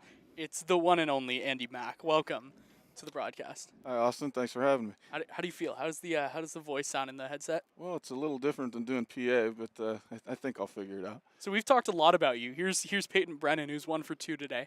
First pitch to him is on the outside, called a strike. Now, I know you were an umpire. I know you've seen some umped games in the past. This feels like it's a home plate zone that's a little all over the place. Hey, the name of the game is to call strikes. 0-1 is fly to left field in the park. Coming in is Cole Fellows towards the left field line, and he does not have enough room to make the catch. It's 0-2. Feels like some of them have not been called strikes. Well, my father, who was an umpire for many, many years, told me a lot of interesting stuff. But one of the things that always stuck with me was when you would walk off a field, you'd always hear a lot of people saying, boy, that umpire, he just ball forward us to death. He just wouldn't call strikes. You'd hear that all the time. But you'd never hear anybody say, wow, that umpire, he sure called too many strikes today. That never happens. That's never fair. happens. 0-2, swung on and missed. Good changeup from Ryan Troy. His first strikeout, first out of the 5th inning. So the final line on Dylan McShane, 3 2/3, 5 hits, 6 runs, 4 earned, 4 walks, 4 strikeouts. I thought he was a little better than his final line showed. Nothing. Well, threw a lot of pitches, and it's tough to keep command, especially when it's 95 degrees. You get a lot of perspiration on the arm, dripping down onto the hand. It's, and him spending some time in Oregon, he comes from cool weather and comes down here. It's got to be a little tough. First pitch to Dom Rodriguez, who's 2 for 2, was a called strike with a slider, 0-1. It's a good point. Different weather. The 0-1 is chopped to shortstop. Griffin Harrison gets a low hop. Double clutch, throw to first in time. A nice play by Griffin Harrison for the second out. After a couple rough defensive innings, good to see the defense showing up. No, that's a nice play by Griff right there. That's a tough backhanded short hop pick. That's kind of a do or die, and he made it no problem. Who's your favorite broadcaster? You, of course. Outside of me, of course. Outside of you, as in like ESPN professionally? TV, stuff like that. Anyone. To be honest with you, I don't really pay attention to it too much, but I know growing up as a kid, I loved Bill King. Okay. Bill King was the announcer for the A's, Warriors, and the Raiders, which is pretty tough to do. Holy You do Trinity. three professional sports all at once. Mhm. And he was a legend, and he loved to dress like I did in the booth, shorts and flip-flops. The 0-1 is high with the fastball, and that's why you let yourself do it, right? I'm no, sure I if you do didn't it. do it. I do it because I don't handle anything over 65 degrees very well. So Yeah, I don't either. That's why I live in Eugene, Oregon. It's great there. The 1-1. Off the outside, 2-1. It's it's too hot. I'm surprised you're not melted yet today. nah, I'm okay. It's not bad in the shade. No, I've been trying to drink water all day. I knew I was going to be down here, and I feel okay. Good. 2-1. Smash to right center field. That's going to get down, and it's going to one-hop Ryan Brome in right center field. Brome's cannon is going to hold the runner to a single. Jeez. It was a dime, a bullet back to second base. 2-out single. Could have been more. Brome, not your prototypical looking center fielder, kind of a big guy. Center fielders, usually more slight of build, but you got a guy out there that's about 6'3", 210, and he runs probably just as well as anybody on the club. Justin DeHaas. It's down there. Here's Pat Herrera, who's 0 for 2 today. First pitch, fastball popped up right side. That'll get foul, 0-1. Oh, Justin is doing the Lord's work for us. He's putting in the field mic. It's now hanging. No balls and a strike to Patrick Herrera. It's 8-6, Crawdads trail. Crawdads got to get back in the game. Got to hold it to a 2-run game here. The 0-1 slides on the inside, 0-2. Troy looks like he's found himself a little bit after struggling a little bit when he came in. That was a nice breaking ball right there. Look at you. Broadcaster. 0-2. Fastball just a little outside, 1-2. I like the cut from Ryan Troy. He said that the old haircut had too many walks. No, I think he was just tired of the heat, too. 1-2. Slider pummeled to the left side, but foul. Yeah, Santa Barbara does not get this hot very often. Yeah, like you said earlier, we looked up the forecast. 81 degrees on the beach right now at I'd take Santa that. Barbara. 81 sounds lovely. Wouldn't Right, mind being there right now, other than being here. right, because you love it here. And I love it here. 1 ball, 2 strikes, 2 outs. Troy to Patrick Herrera. The 1-2.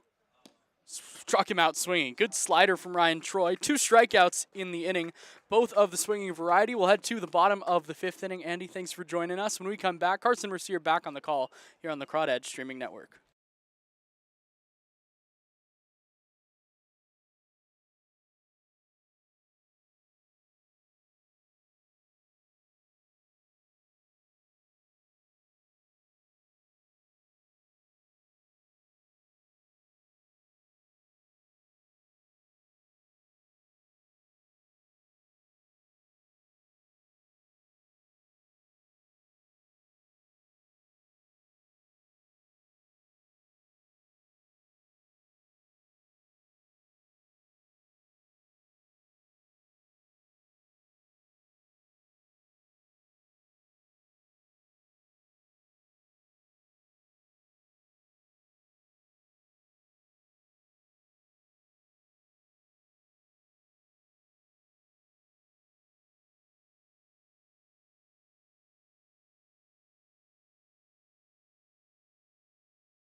This call to the bullpen is brought to you by NorCal Oaks. NorCal Oaks is a nonprofit organization dedicated to developing skilled players who want to excel at the game of baseball and softball while attaining strong character and life skills in a fun and positive environment.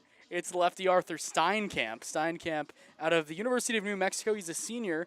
He is in his second game pitched this summer. 2 innings, 2 strikeouts, 3 hits, no runs. He'll be facing Donnelly, Pointer, and Fellows.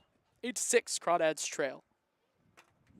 First pitch, Steinkamp to Donnelly is a fastball at the knees, but called a ball. 1-0. Couple of tough at-bats for Donnelly. Lefty-lefty matchup a few times. These Potters did their research. Crawdads not good against left-handed pitching, as the 1-0 is tapped to the left side on 2 hops. Chamizo Fields throws to first lightly, but it's in time to retire Donnelly for the first out. Hey, exactly how it's done. You come in from the bullpen, 2 pitches and out. Face Tyson Pointer now. Good luck. Final line for Caden Hunter, 4 innings, 8 hits, 6 runs, 5 earned, a walk, 2 strikeouts. Pointer, a home run, and a flyout today.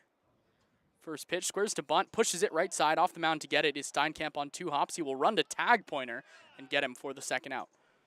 When do you see a 1 UA? Hey, not often. And I don't know. I'm not completely in love with that decision. 1 out, bunting. Sure, we've seen him do it a few times, but we've also seen Tyson Pointer hit 2 home runs in a game, and so I don't know. Yeah, not the biggest fan. Here's Cole Fellows, who's 0 for 1 but walked to give, I believe, Mrs. DeHaas ice cream. First pitch to Fellows is slider, pop to the left side, foul, 0-1. Slam Gilliam waits on deck. Let's get him up in this inning. Give him a chance with the runner on. 0-1, fastball just a little outside, 1-1.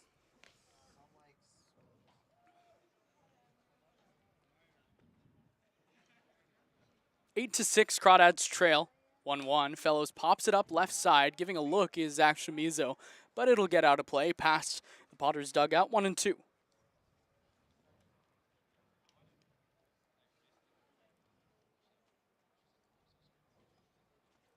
Beautiful day here in Monte Vista. To say the least. 1-2. Swung on and missed. Good slider from Steinkamp. It's a 1-2-3 inning.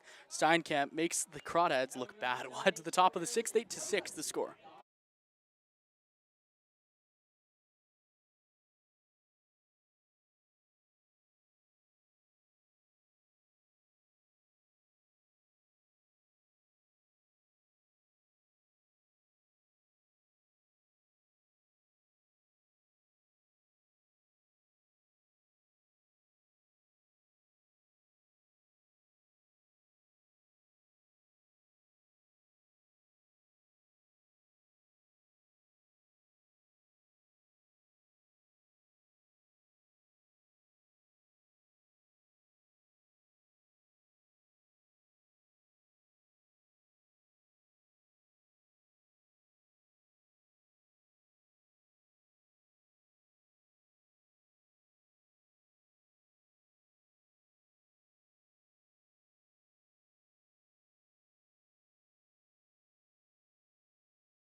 Top half of the sixth inning, it's 8 to 6. The Crawdads trail. A new center fielder into the game for the Crawdads. It's Ryder Helfrich, who we've seen behind the plate.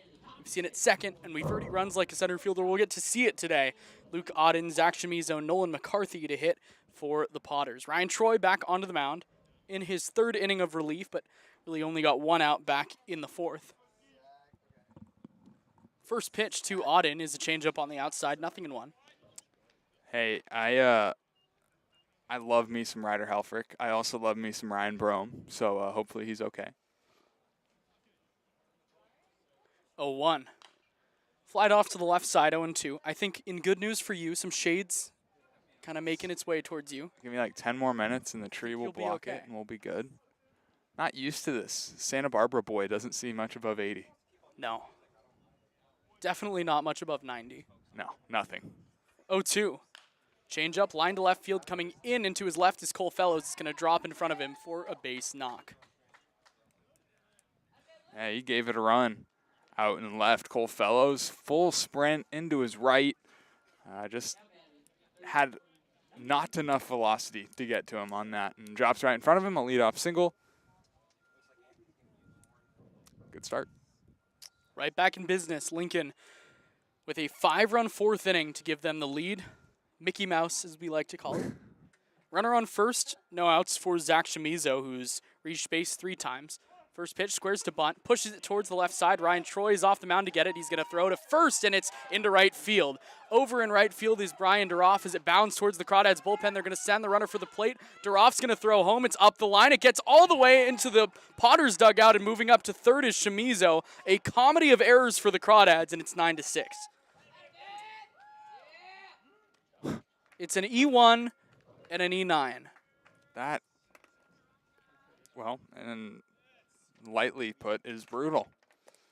I mean, 2 errors, 1 play, 4 on the day, 5 on the day. Wow. All right. 9-6.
Bottom half of the 6th inning in a 9-6 ball game. Ryan Ellis ended the top half of the 6th with a tremendous diving play. Bring up Sam Gilliam to start the bottom of the 6th in a 9-6 game. 9-9-2 runs, hits, errors for Lincoln. 6-8-5 runs, hits, errors for the Crawdads. First pitch to Gilliam is lined into left field for a base hit. So a good start to the 6th inning. A Gilly single on the first pitch he sees. Hey, that's Gilly's opposite field. That's Gilly's center field. Straight away left. Good swing. He'll take that to lead off an inning 9 times out of 10. You just got to get the tying run to the plate. This brings up Griffin Harrison. Griff is 1 for 2 today, facing the lefty Steinkamp here. Got the handedness advantage. First pitch to Griff is a fastball on the outside, 0-1.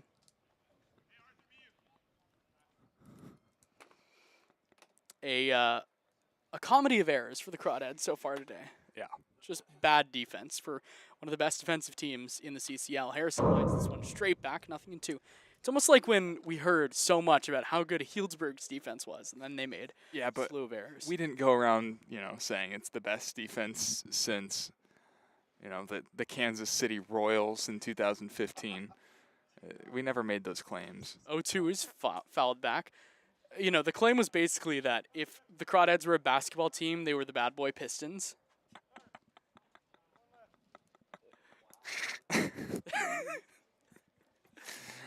Some could say we have a little too much fun on our broadcast. Oh, yeah. Some would be right. No balls, 2 strikes to Harrison.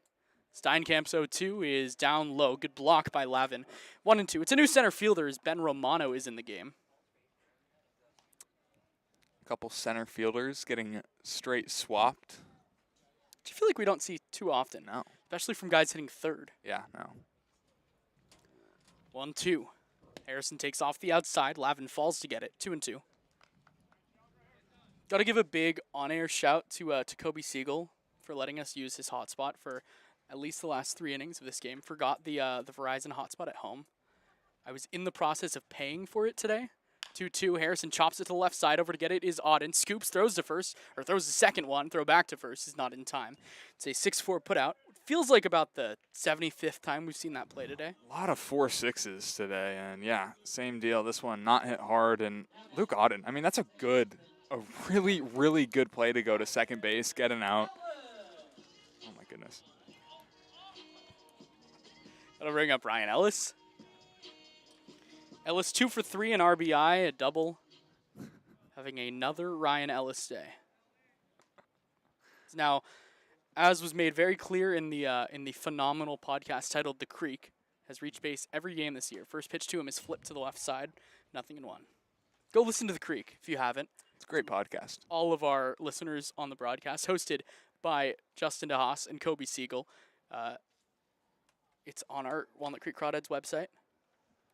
Speaking of great podcast, I'm just kidding. I'm not gonna. Yeah, you better not go there. 0-1 to Ellis is popped up left side, but foul. 0-2. Speaking of shout-outs, though, I would like to shout out Miss Kim Gallagher and her friends Jane and James. They let me into the house today. I locked myself out on the way out. Brutally embarrassing experience. It was very hot. So thank you for the key. 0-2. Slider gets past Lavin all the way to the backstop. Harrison's going to move up to second on the wild pitch, and it's 1-2 to Ellis. I think this is a good time for a look around the CCL. This look around the CCL is brought to you by... Wasn't ready. It's been 4 days. American Stage Tour is small enough to care, large enough to compete. No other games going on right now, but Arroyo Seco and Slow about to get underway, as are Sonoma and Solano. Mid-game hiccups. Worst possible time. Academy and Santa Barbara play, and in about an hour, OC and Conejo. The 1-2 to Ellis is chopped to the right side over to try to cut it off to the first baseman. It goes to the second baseman. Throw's going to go wide to first, but the pitcher, Steinkamp, covers a 4-1 put out for the second out.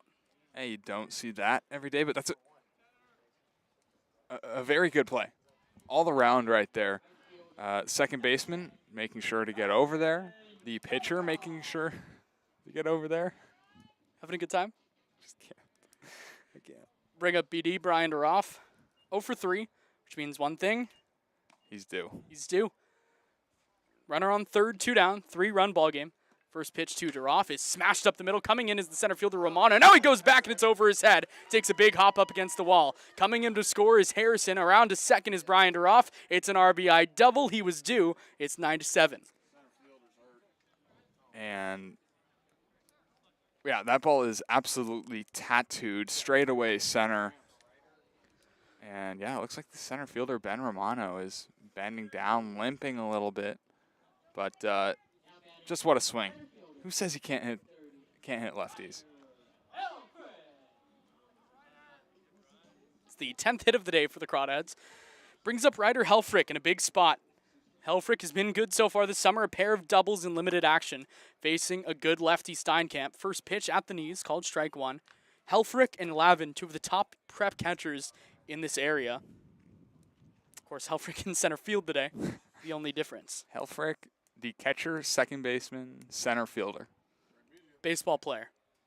0-1. Way outside. Ball and a strike. I mean, who doesn't love Ryder Helfrich? Catcher that can do it all. He's probably a top 2 runner on this team. So much speed. It's unbelievable. Might even be 1. I agree with Andy Mack on that. 1-1. Helfrich takes below the knees, 2-1. There's some action in the Crawdads bullpen as it is. Okay, hold on. Catcher is Nico. It means the reliever is Zach Button. Zach Button, who pitched for the Crawdads last season, was solid. When he throws strikes, he is nasty. It's like a lot of guys on this team. Yep. When they throw strikes. 2 balls and a strike. Helfrich represents the tying run at the dish here in the 6th. It's a 9-7 game. 2-1 to Helfrich. A high chopper to short. Auden jumps to get the high hop, throws high to first, but it's in time to retire the speeding Helfrich for the 3rd out. A run comes home to score on the Brian Duroff double, but they strand him there. We'll head to the top half of the 7th. Carson Mercier back on play-by-play in a 2-run game.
Crawdads going to the bullpen in the top of the 7th inning.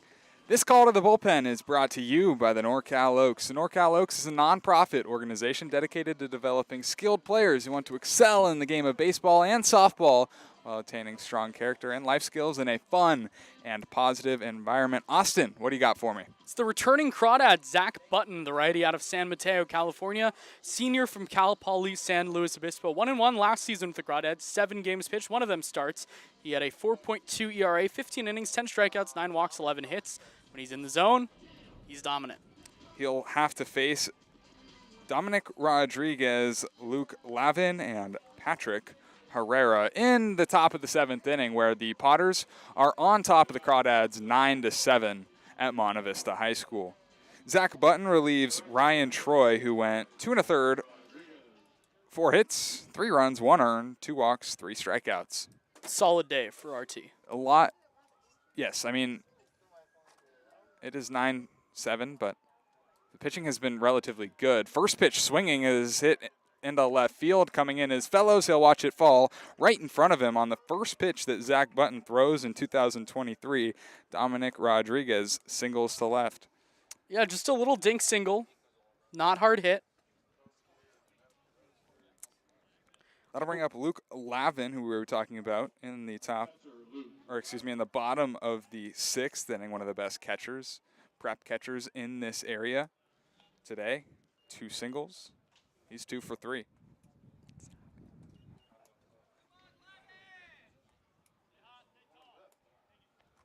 Scoreboard has returned here at the top of the 7th. It disappeared for a minute, but it's back. Fastball from Button misses outside. 1 ball, no strikes to Luke Lavin.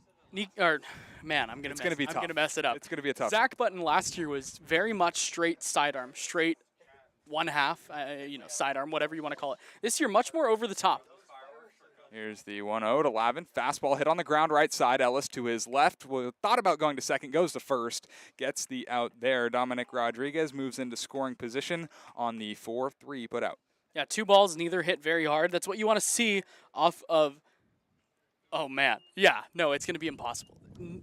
Zach Button. Yeah. The funny thing is, at the start of the summer, I was already calling Nico Zach. Yeah. And then I just got into the rhythm of saying Nico Button. And now here we are, and I'd like. Here's Patrick Herrera. Second baseman has struck out twice. Zach Button, elite beard guy. I love it. Not a lot of beards on this Crawdad team. This is a good one. First pitch to Herrera. Fastball high and tight, called a strike. 0-1. Brant Cummings, not a big beard guy. It's not like the Yankees, though. It's not like you can't have a beard. No, but if he had it his way, I think that's how it would be. Really? It was one of the first conversations I remember having with him last year. Wow. Here's the 0-1, slider high. 1 ball, 1 strike to Herrera. That's interesting. Mm-hmm. I remember him saying, like, because it's summer ball, I'm not going to do it. But if I was coaching, like, a regular season, there's a chance, I would say, I don't think long beards will help you. 1 ball, 1 strike. Pitch from Zach, hit into left field pretty hard. Will it get down? It is a fair ball. Being waved around from third is Rodriguez. He will score. Into second is Patrick Herrera. A 1-out double plates the 10th run of the day for the Potters. Yeah, you want to have that shutdown inning after your team is able to score for you. The Crawdads unable to do that, and Zach Button's first inning of the summer. Nothing you can really do about that one. Button has gone single, 4-3 ground out, double, and a run home in the 7th to bring up Luke Auden, the shortstop who singled and scored back in his last at-bat. Righty on lefty matchup here for the shortstop. Still a runner in scoring position with 1 out. Infield, outfield, straight up. Button, deep breath, now delivers. Fastball swung on and missed. 0-1. Pretty fastball, hard fastball. Just found its way to the knees. Would have been called a strike, but got the swing and miss.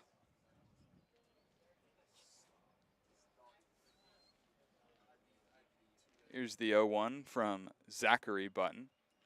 Fastball hit on the ground right side, right at Ryan Ellis. On 4 hops, Fields at the belt goes to first, and there's 2 away. Moving up 90 feet and into third base is Patrick Herrera. As Brant Cummings likes to say, Zach Button was a dude a couple years ago at Cal Poly Slow. Was kind of their bulk guy out of the bullpen. He would throw on Fridays after an opener, would throw an inning or 2. He would come in and go 5 or 6 innings with that weird sidearm release. He was good. He had an ERA just north of 4. I think he had 9 wins. He'll face Zach Chamizo. Zach versus Zach in the 7th. First pitch changeup misses outside, 1-0. Chamizo has walked, reached on an error, 2 singles. That's just a confusing stat line. Here's the 1-0. Fastball right down the middle, 1-1. So back in the 6th, he didn't reach on an error, reached on a single. Oh, they called it a single? Yeah. advanced to second on the E1. And then advance to third. Advanced to third on the Okay. E9. Yeah, just all over the place. It's a mess of a baseball game. 1 ball, 1 strike, 2 outs, a runner on third base. 10-7 Potters lead. Changeup misses in the dirt, 2-1.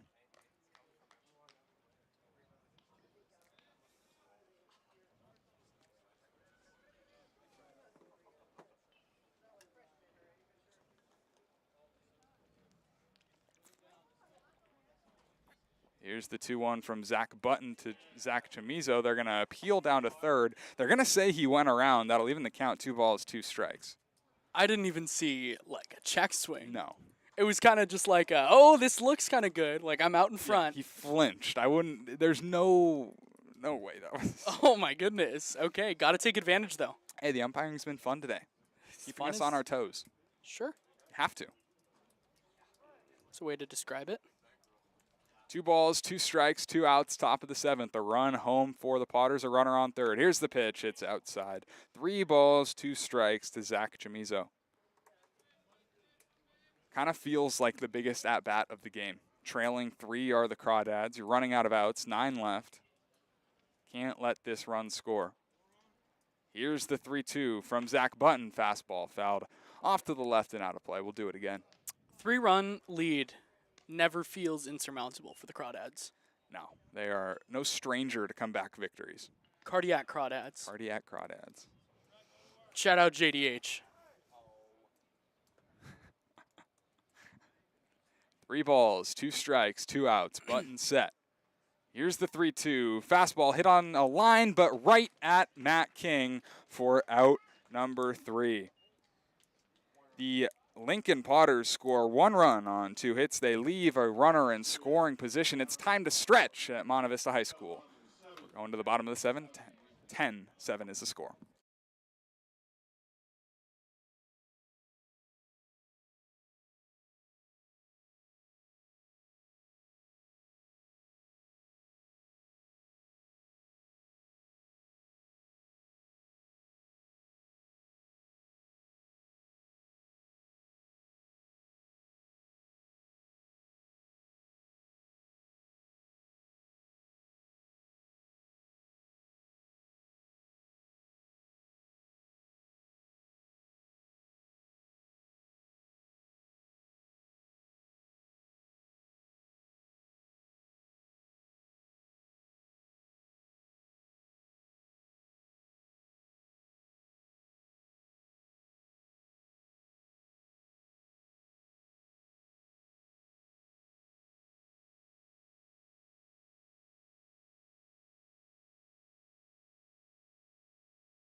Matt King, Joey Donnelly, and Tyson Pointer stand in to face Arthur Steinkamp, who's back out for his 3rd inning of work. First pitch slider. This is a little high, 1-0 to Matt King. Matt King continues to impress. Today, 2 for 3. He's scored a run. Halfway to the cycle, he'll watch fastball that misses outside. 2 balls, no strikes to King. Here, some of these Crawdads with Joey Donnelly coming up next. It'll be the 2nd time they're facing Steinkamp, so a little bit of a weird lefty, but now this is the time you got to come through. Here's the 2-0 fastball hit right back up the middle off the glove of Steinkamp. The second baseman Herrera will field it. Throw to first is in time. A 1-4-3 putout to retire Matt King in the 7th. What a unbelievable play by the second baseman, Patrick Herrera. It's a baseball play. 1-4-3 if you're scoring at home. Wow. Off the glove of Steinkamp. Herrera, a nice, just running, whatever. Here's Joey Donnelly. First pitch to Donnelly, slider, right down the middle, 0-1. It's a momentum play. It's one of those that it feels like, cardiac crawdads. We've heard it all summer. A 1 slider in the dirt, 1-1. Maybe not today. Just unlucky is the story of today. I am still personally waiting on a ruling from back in the 3rd from Donnelly. Is it an error? Error. Okay. Here's the 1-1. Change up down. 2 balls and a strike to Donnelly. And it was an E2? C. Wow. Yes. Wow. All right, look at me. Here's the 2-1 from the lefty, Steinkamp. Fastball hit on the ground softly to the right side. First baseman Wilson can't handle it. The second baseman, Herrera, won't have a play. So reaching on what should be another error is Joey Donnelly. The E3 is what they're going to call it. Yeah, you kind of saw that one off the bat. Nolan Wilson, a catcher playing first base. You saw him shifting over. He's had a couple of those indecisive plays today where it's like, okay, should I go get this ball? Should I leave it? That one just took a hop in, up on his wrists. He's unable to make the play. It's the guy you want at the plate right now in this spot. Here's Tyson Pointer, who's already homered today. First pitch swinging fastball, taps it over the head of Steinkamp. It's off his glove. The third baseman, Chamizo, picks it up. He will have no throw. Tyson Pointer reaches first base on an infield single. Donnelly into second. Maybe something cooking here for the Crawdads in the bottom of the 7th.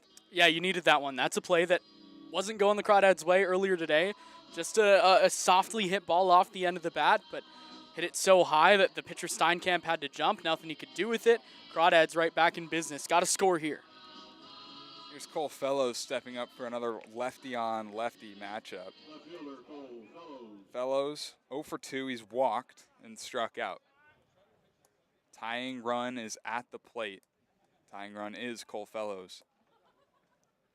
Crawdads chasing 3 in the bottom of the 7th inning. 10-7 is the score. First pitch from Steinkamp. Good slider. Gets him swinging. Nothing in 1. It's the pitch that Fellows has wanted nothing to do with today. Big lefty sweeper. Impossible to hit. Nothing in 1 from Steinkamp. Another slider, same spot. Chopper right side. The first baseman, Nolan Wilson, fields it on a couple of hops and just takes it to first himself to retire Cole Fellows, except advancing 90 feet is both Donnelly and Tyson Pointer. Yeah, I don't hate it. It works the same way as the sack bunt in essence, but this is a guy you want at the plate in this spot, a guy that has a ton of pop, the pop to tie this game in a handedness advantage. Already a hit today.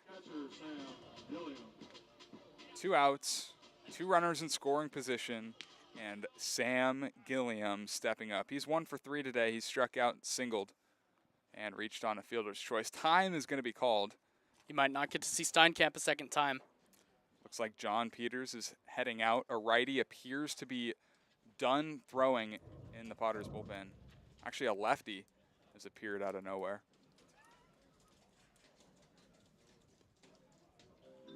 It looks like Peters is fighting to stay in this game, and they're going to let him do so. Arthur Steinkamp has earned himself at least another batter. This could come to bite him in the butt. Could also help the Crawdads. Or, excuse me, help the Potters. Steinkamp's been good. Sam Gilliam is the game's tying run at the plate. Donnelly on third, Pointer at second. Here's the first pitch to Gilliam. Fastball at the knees. That's a strike. Nothing in 1. If you are Steinkamp, everything away, away, away to Gilliam right here. You can't give him anything up and in because there's some trees calling his name out there and left. Here's the 0-1 from Steinkamp. Fastball way outside, 1-1. I think Steinkamp would take a walk here. Not saying Harrison has not been elite against lefties or elite with runners in scoring position, but I'd rather face a guy like Harrison than a guy like Gilliam. Here's the 1-1 from Steinkamp, way outside. And, well, he seems to be peppering that left-handed batter's box. Yeah, interesting decision to keep him in here. Yeah. 2 righties due up. Of course, Gilliam and then Harrison.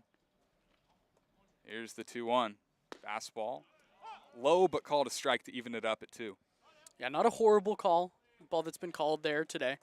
Gilliam was thinking about the trigger, but ended up holding up. Now he's just got to put a ball in play. 3 errors on the day for Lincoln. 2 balls, 2 strikes, 2 outs, bottom of the 7th inning. 10-7 Potters lead. Sam Gilliam trying to cash in. Steinkamp will back off the mound. We'll wait.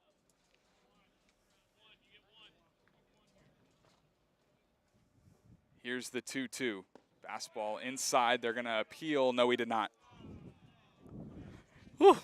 Heart stopper. Yeah. Given another life, got to take advantage. Gilliam, again, is the tying run at home plate. 3 balls, 2 strikes, 2 outs, bottom of the 7th inning. Down by 3, the fastball fouled back. Will do the payoff one more time. Good job protecting. Ball on the outside. Did what he had to do. Waiting for his pitch. 7 runs, 11 hits, 5 errors for the Crawdads, but a chance to erase that 5-error slot here. Here's the 3-2. Fastball outside, ball 4. That'll load the bases for Griffin Harrison. Just a tremendous at-bat from Sam Gilliam. Worked some tough 2-2 pitches, some tough 3-2 pitches, and now Griff's got a chance to make this a lot closer of a ball game as the go-ahead run at the dish. Harrison has scored twice, singled. He's 1 for 3. The All-Star. Not for no reason. Bases loaded, 2 outs, bottom of the 7th inning. Tying run is on first base. First pitch, fastball right down the middle, 0-1. Interesting to see no trigger on that one from Harrison. That's a pitch that he likes. Infield, outfield, straight up with the wind blowing out to center field. Here's the 0-1. Fastball popped up right side, giving a look is Nolan Wilson, but he'll watch it into the batting cage area, 0-2. Now he's got to be in protect mode.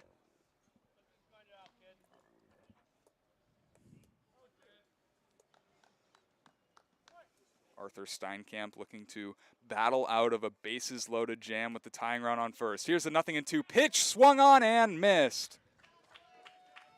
The Crawdads bring the tying run to the plate. They get it on first base. They cannot come around to score. They leave the bases loaded. We're going to the top of the 8th. The Potters lead 10-7.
First pitch from Ryan Delaney to the new Crawdad pitcher. Misses low to Ben Romano. Romano pinch hitting for Nolan McCarthy. This one in the dirt. 2-0. We got ice cream cookies. Oh, we did. They're good. I needed the sugar. 2-0. Behind the plate and foul.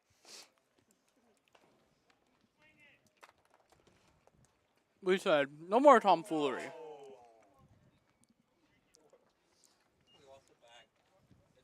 Two balls, a strike from Delaney. Change up that misses just below the knee. It's 2-1. They'll call the bullpen. No. Not. No. 3-1 is high. That's ball 4. Leadoff walk to start the 8th. This is not an easy thing to eat on a broadcast. No. Very hot. Can you grab a trash can and maybe put it between us? Yeah, that's a great idea. This Call the Bullpen is brought to you by NorCal Oaks. NorCal Oaks is a nonprofit organization. Oh, ice cream is cold. First pitch to Higdon misses high. 1-0. Dedicated to developing skilled players who want to excel in the game of baseball and softball while attaining strong character and life skills in a fun and positive environment, it's Ryan Delaney. Delaney, the lefty, delivers this one high. That's ball 2. Delaney has, struggled with this very issue. A lot of walks on the year for him. This one hit into right field. That's a base hit. Right fielder Duroff to cut it off, but going first to third is Ben Romano. Back-to-back base runners. There's runners on the corners for the Potters. How's your sandwich? It's good. I'm not going to be able to finish it. I'm going to take like 2 more bites of this, and then I'm going to lock it in. Okay. Because, yeah, there's going to be some dead air in the next few seconds, though. So I'll take over. Okay. Pinch runner on first. Crawdads stranded, the bases loaded in the bottom of the 7th. Number 10, Max Manning, running at first base for Lincoln. Max Manning, a pitcher, is going to be running. First baseman, And do we have napkins? No.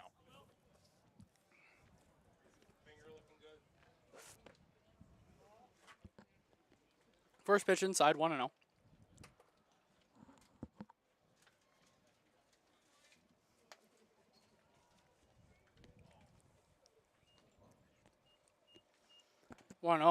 Swing and a miss. Gotta use some play-by-play.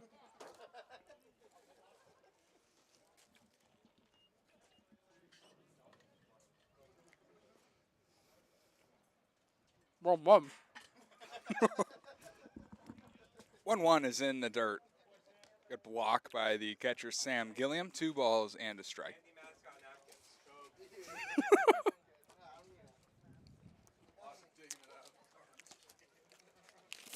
I'm gonna mute myself.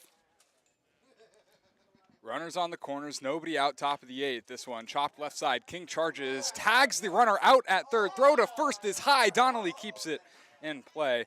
However, Matt King does record an out of Ben Romano at third base. A huge out, number 1. Smart baseball play by a smart baseball player. Going back to my sandwich now. Nolan Wilson reaches on the fielder's choice. Manning into second. And here's Peyton Brennan.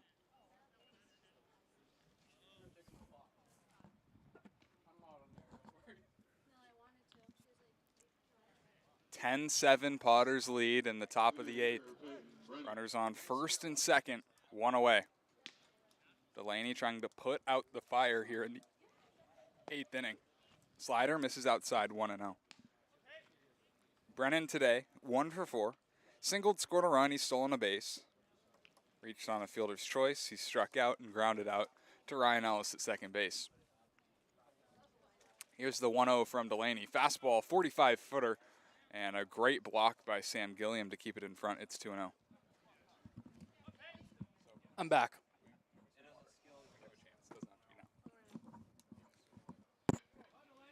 2 balls, no strikes, 1 out, 2 runners on. Delaney set, 2 looks to second, now delivers. Changeup popped up on the infield. King coming in. Infield fly in effect. He makes the catch for out number 2. It's a great job by Delaney to bounce back. Fell behind 2-0, but got the pop-up. And that's the thing with him, is I feel like when he's in the strike zone, he's really effective. His pitches move a solid amount. 5 strikes to 10 balls in this inning for Ryan Delaney. He has 2 outs. He has not surrendered a run just yet. But the Potters still threatening, and Dominic Rodriguez stepping up. 2 single day, he scored 2 runs. Delaney delivers. Fastball popped up, giving way is Gilliam and Donnelly. Will he have room? A slide by Gilliam, but he can't make the catch. 0-1. I'm usually honestly not a huge fan of ice cream cookie sandwiches. Maybe it was just the vibe of it all, but that was necessary. The sun, I never do good in the sun, so I usually need like something to get me back up, and I think that was it. I think that sugar I hear it. was exactly what I needed to get back into this ball game. Yeah. Wow, that's unbelievable. What did he say? I don't know, but just the audacity of that kid. Here's the 0-1 from Delaney. Fastball on the outer half, 0-2. I mean, it's what you expect from a kid in a Bass Pro Shops hat. I think he said go Potters, but like just the audacity to grab a mic and talk into it takes a special one. Kids, man. No balls, 2 strikes, 2 outs. Delaney trying to work around some Potters, and he spikes this one in the dirt, 1-2. Not a bad slider there. You okay? The after you down food really quickly hiccups. You're just getting hit with the broadcast hiccups, the food hiccups. Yeah. No. Just can't win. There are times when I have really, really painful hiccups. So Here's the 1-2 from Delaney. Change up, hit in the air, right side. Donnelly gives it a look, but watches it just beyond the screens down the right field line. We'll do the 1-2 again. yeah, I hate hiccups. I get them a lot. I used to get them in the Thunderdome quite a bit. The Thunderdome. Yeah, that's what they. That's, Oh my God. it's electric. Holds 5,000 people, but it gets loud. The Thunderdome. At Is that UCS. baseball or basketball? Basketball. Baseball is Caesar Usaka Stadium. I did know that. Who is Caesar Usaka? Legendary man. You know anything about him? A little bit. Here's the 1-2 from Delaney. Change up on the outer half. Called a ball. 2-2. The whole Crawdads defense thought he had strike 3. Instead, it's 2-2. Yeah, they wanted it. Deserved it. Probably a strike. Unless it's 2-2. 2 balls, 2 strikes, 2 outs, top of the 8th. Potters trying to add on to their 10-7 lead. Here's the 2-2 from Delaney. Slider hit on a line into left field, a base hit. Cole Fellows up with it. Here comes the throw to the plate. The runner is safe. Throw is cut off. The throw goes to second from King. Safe there. So the 11th Potter run comes in to score. They now lead by 4 in the 8th. Feels like it might be the nail in the coffin for the Crawdads after not scoring in the bottom half of the 7th. To then come back. I don't know. Doesn't feel great. They have come back from 7 in the 9th. Not in the 9th. 7th in the 7th.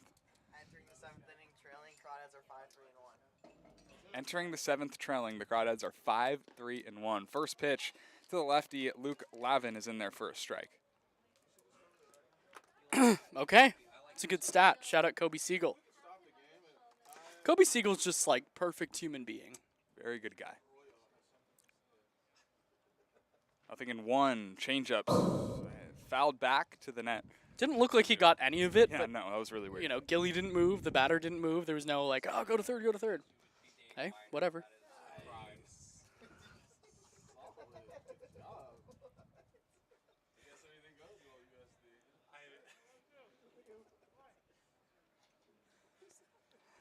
No balls, 2 strikes, 2 outs, 2 runners on. Delaney delivers. Slider. Strike 3 called. However, the Potters score 1 run on 2 hits. They lead 11-7. Looks like another lefty is coming in when we come back at Monte Vista High School.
This look around the CCL is brought to you by American Stage Tours. American Stage Tours, large enough to care, small enough to compete. Other way around. Man, small enough to care, large enough to compete. In other CCL news, some games going on right now. Top 2 at Sinsheimer Park. It's 0-0, Arroyo Seco and Slow. Solano and Sonoma, a battle of the bottom feeders in the CCL North, play at Arnold Field. It's all knotted at 0. Santa Barbara Academy, top 2. It's all 0s. The Potters are going to the bullpen for the second time today. This call to the bullpen is brought to you by NorCal Oaks. So NorCal Oaks is a nonprofit organization dedicated to developing skilled players who want to excel in the game of baseball and softball while attaining strong character and life skills in a fun and positive environment. It's Justin Still, not to be confused with Justin Steele. Cub legend. This is Justin Still, who has not been good this year. A 12.15 ERA in 6 2/3 innings. 7 strikeouts, 10 walks, 9 runs. You know what that means. Cardiac Crawdads, time to do their thing. Ryan Ellis will lead off the bottom of the 8th inning, 11-7. The Potters lead. They've scored 2 in the second, 1 in the third, 5 in the fourth, 1 in each of the 6th, 7th, and 8th. Here's Ryan Ellis facing a lefty for his fourth time today. First pitch, fastball, high and tight, 1-0. Still, third pitcher used today by the Potters. He relieves Arthur Steinkamp, who went 3 innings, gave up 3 hits, a run, fastball outside. 2 balls, no strikes to Ryan Ellis.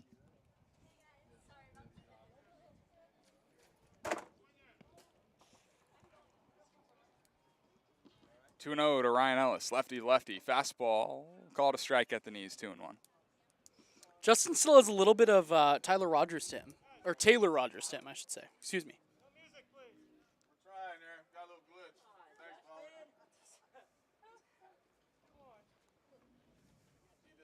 Some technical difficulties.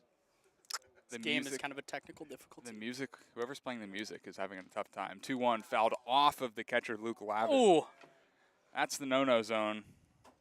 Yeah. ouch. Yeah.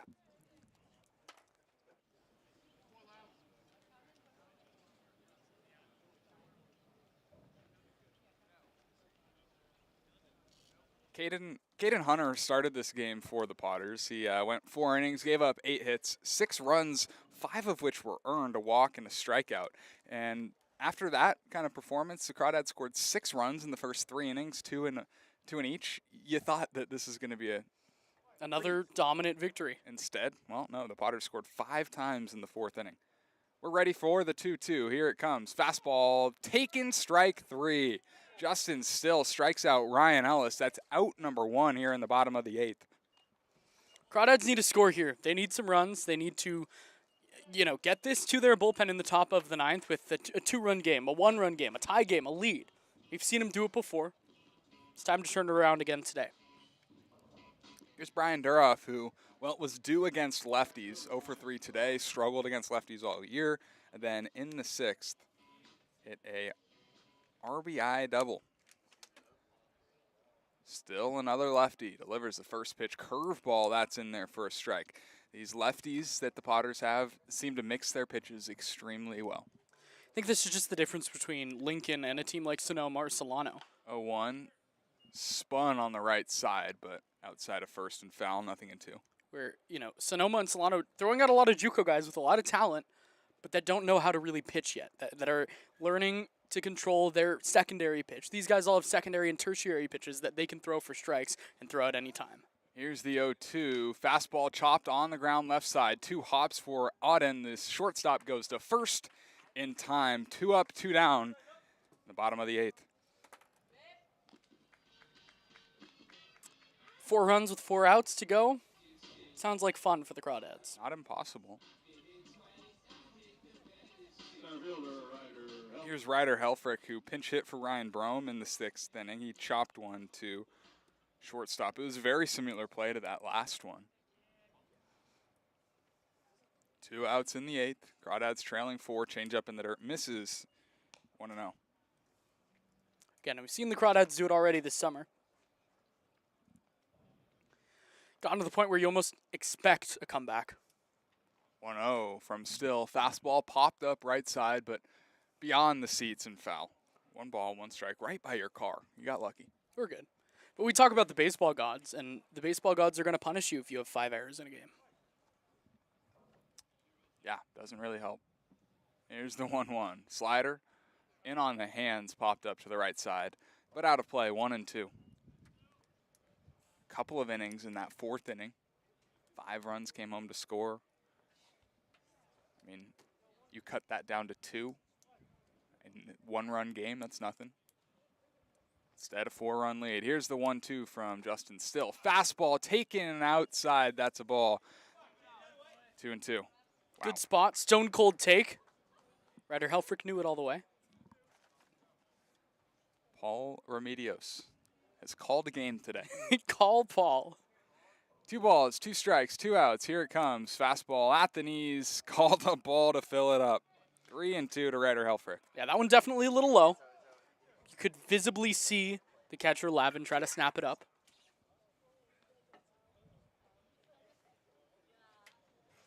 Here's the payoff to Ryder Helfrich. Fastball in the dirt. That is ball 4. A 2-out walk for Ryder Helfrich will bring up Matt King. All started with a walk. Are you watching the replay? Nah, not yet. Not yet. Got to score a couple, and then I'll turn on the replay. King has doubled, singled, flown out to left, and grounded into the wild 1-4-3 put out. 2 outs, a runner on first. Crawdads trailing by 4 runs in the home half of the 8th. Justin Still delivers a fastball low, but called a strike, 0-1. Not a strike. No. Sorry, Paul. Bad call, Paul.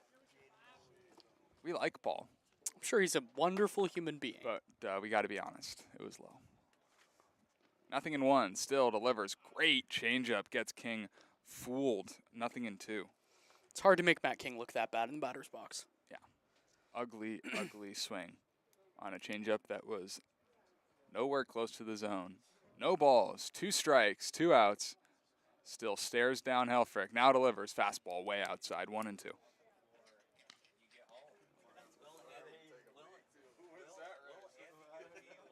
Crawdads have won 3 straight coming into today. The Potters have won just 1. 5-5 in their last 10. Here's the 1-2 slider in. 2 balls, 2 strikes. It's a good pitch. Probably didn't miss by much.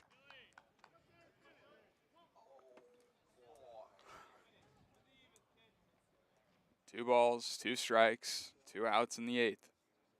Still a long look to first. Fastball delivered and shot into left field, a base hit. A 2-out single pushes Helfrich to second. Still not watching the replay though, no. Still not on. No. I can kind of see it, but it's not on. Time will be called. Pitching coach Brock Ragetz. Oh no, what a last name, by the way.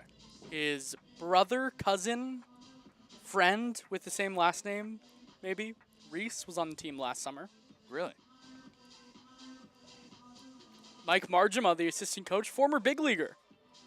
Wow. Seattle Mariners legend. Well, Brock Ragetz earned his master's in sports management from Jessup in 2000. Oh, that is where the Potters play. That's the Potters' home field. It's Jessup. William Jessup. They're a D3 that announced their move to D2 yesterday. Wow. You just know a lot. Look at you. Yeah. Wow, you're a smart man. That's what people say about me all the time. Fling in a couple words that we can't say on air, but you know. Smart. And then there's a word that comes after that. Synonymous with donkey. Oh, yeah.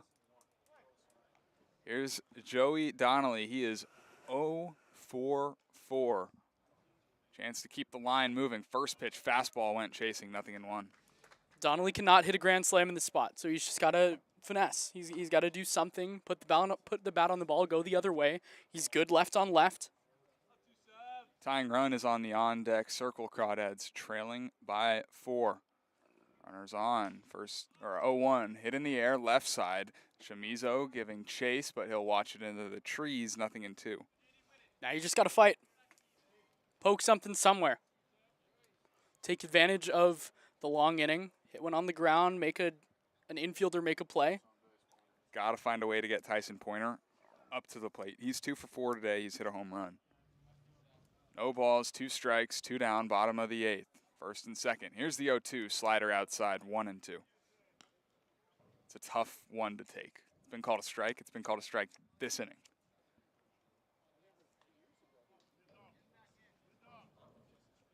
Wind has died off here in the later innings of the game. 1 ball, 2 strikes to Donnelly. Here's a slider, grounded back up the middle. Luke Auden fields it, throws on the run to first to retire this side. The Crawdads have some 2-out life, but cannot convert with a runner in scoring position. We're going to the top of the 9th. Potters up 11-7.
Nine, 1, and 2 for the Potters, looking to extend upon their 4-run lead. It'll be Ryan Delaney back to work. First pitch swinging from Patrick Herrera. He comes up empty-handed.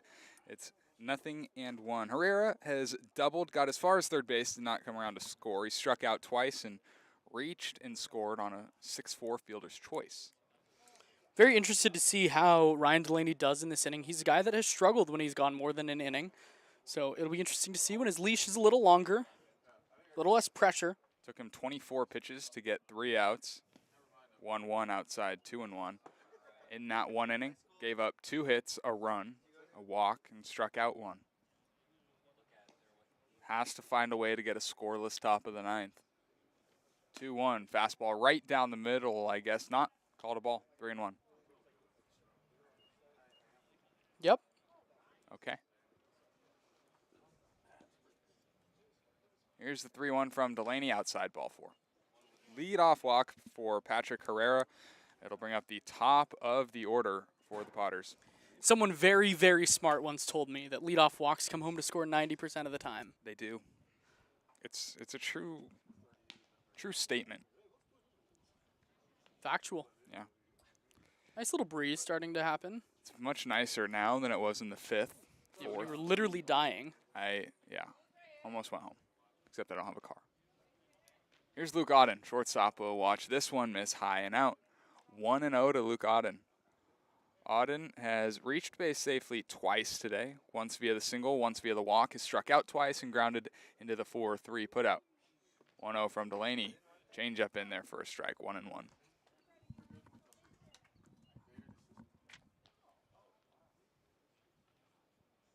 $11 runs, 13 hits, 3 errors for the Potters. 7 runs, 12 hits, 5 errors for the Crawdads. This one in the dirt, picked by Gilliam.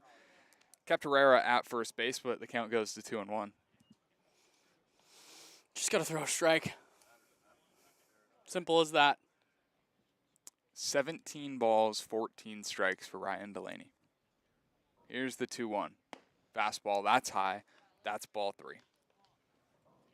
Nobody's warming in the Crawdads bullpen, so, well, this seems like it's Ryan Delaney's inning to finish. Game to finish. Game to finish, yeah. Here's the 3-1. Fastball fouled back into the net to fill it up. Starting to feel the ice cream sandwich a little bit. Really? Yeah.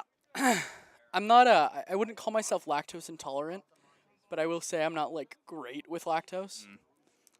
My stomach is kind of just made of steel. Here's the full count pitch. Changeup popped up right side, could be playable for Donnelly, and foul ground reaches up, but it lands. We'll do the 3-2 again. Bad route by Donnelly. Ball that could have been caught. Bless you. Bless you. I was allergic to that route. 3 balls, 2 strikes, nobody out. Patrick Herrera leads off first. Top of the 9th, 4-run lead for the Potters. The 3-2 pitch misses up and out. Back-to-back walks. Top of the 9th inning, the last thing that anyone in that Crawdad dugout would have wanted. And, well, it'll warrant a meeting from Brant Cummings. Let's take another look around the CCL. This look around the CCL is brought to you by American Stage Tours. American Stage Tours, small enough to care, large enough to compete.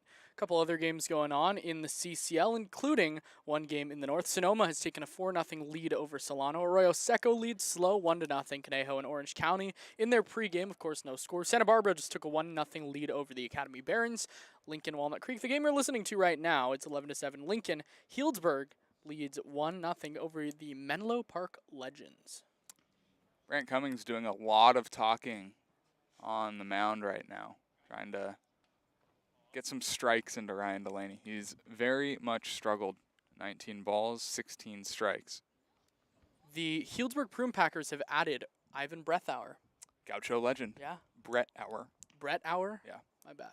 ASU legend. Yeah. Did you know that? I did, actually. Brett Auer. Not to be confused with Giants minor league catcher Brett Auerbach.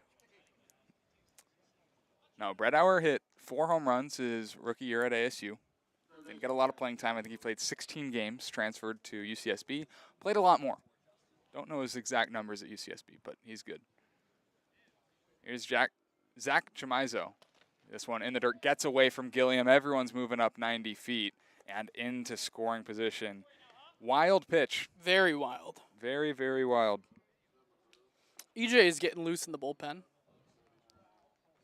You just need someone to stop this. 2 walks issued by Ryan Delaney in this inning, 3 in total. The Crawdads infield will come into the grass. 1-0 to Chamizo, fastball. Tapped back behind home plate.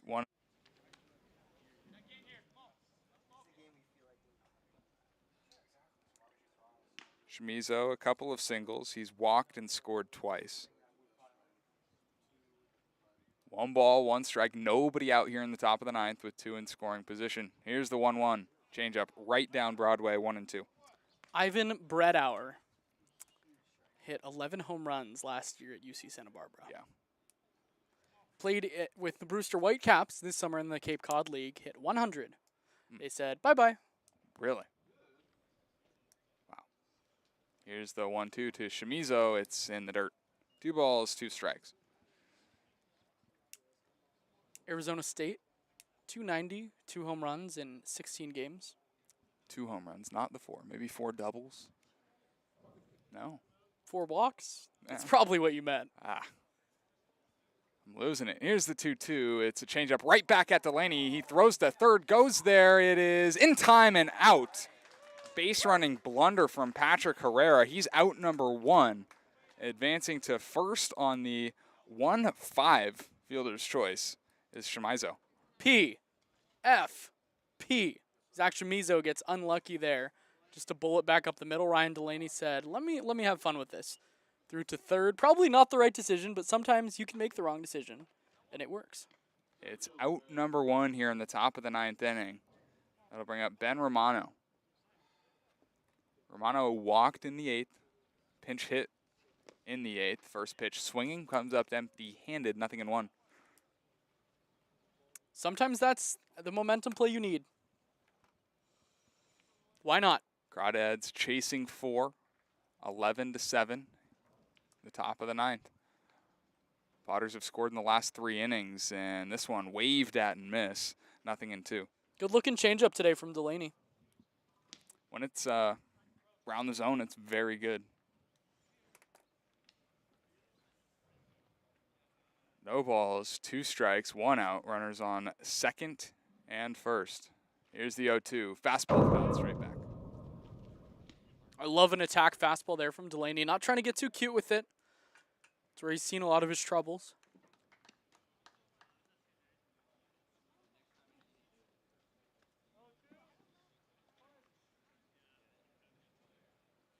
Auden on second, Shimizu on first. 0-2 to Ben Romano. Here it comes, fastball, called strike 3. Second strikeout for Ryan Delaney. It's the second out in the 9th. We'll take it. Just got to get an out some way possible there. According to our wonderful statistician, Kobe Siegel, 9 walks, 9 strikeouts for the Crawdads today. Yeah, typically 1-to-1 strikeout to walk ratio. Not good. Not very good. Here's Max Manning. He'll take a strike, 0-1. Singleton scored in the 8th. He pinch hit for Ben Higdon in the 8th. Pinch ran for big hit. Ran, that's correct. You are right. Usually. 0-1 to him here in his first plate appearance. Slider in the dirt. Good stop by Gilly. 1-1. He's a pitcher. Going to UC Davis. Aggies. Shout out Tyler Wood. Shout out Max Hippensteel. Crawdads legends.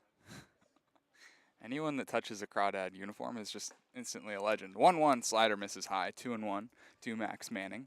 And we gave this shout out to Owen Stevenson, who got drafted the other day. He pitched like 3 innings for the Crawdads. Legend. Legend. ASU legend.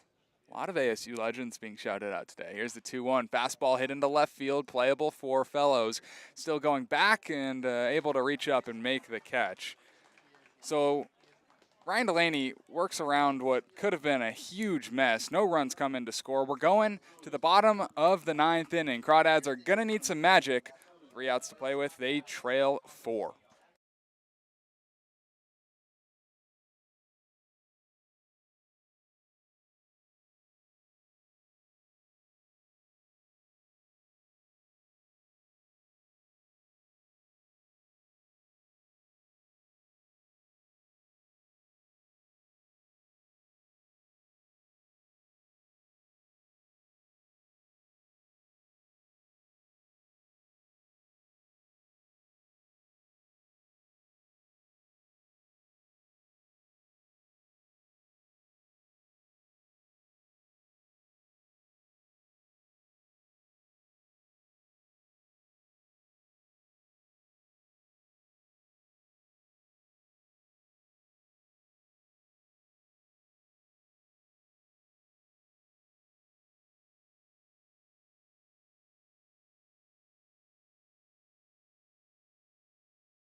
This call to the bullpen is brought to you by NorCal Oaks. NorCal Oaks is a nonprofit organization dedicated to developing skilled players who want to excel in the game of baseball and softball while attaining strong character and life skills in a fun and positive environment. It's a righty. It's Devin Martin.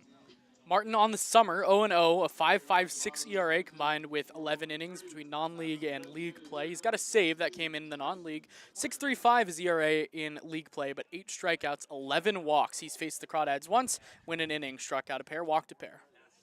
He will have to face Tyson Pointer, Cole Fellows, and Sam Gilliam. First pitch to Pointer, huge swing at a fastball, but comes up empty-handed, 0-1. Pointer is, well, he's swinging a hot bat. 2 for 4 today. Home run, a single. But 3 home runs in his last 2 games. Here's the 0-1 from the righty. Good curveball at the knees. That's a strike. 0-2. Can't hit a 4-run home run right here. Just got to put the ball in play. Base runners, all that matter. Martin, the 4th pitcher to be used by the Potters. The 0-2, fastball outside. 1-2. Stone cold take. Not sure how that's called the ball. Not even going to lie. No. I think it was, but it's been close. It's been called today. 1 ball, 2 strikes to Tyson Pointer. Slider, fouled straight back, 1-2. Good protect, stayed back on the big slider. So Devin Martin is 4th pitcher for the Potters, first right-hander. He relieves Justin Still. 1 inning, gave up a hit, a walk, struck 1 out. Faced 5 batters. Here's the 1-2. Slider tapped on the ground left side. Third baseman Chamizo Fields goes to first in time. That's out number 1 here in the home half of the 9th. Not the way you want to get it started. Not watching the replay. Wow. You just don't have it like me. No. Who does? No one. Here's Cole Fellows. Stands in with 1 out. 0 for day for him. 0 for 3 with a walk. He's also struck out back in the 5th.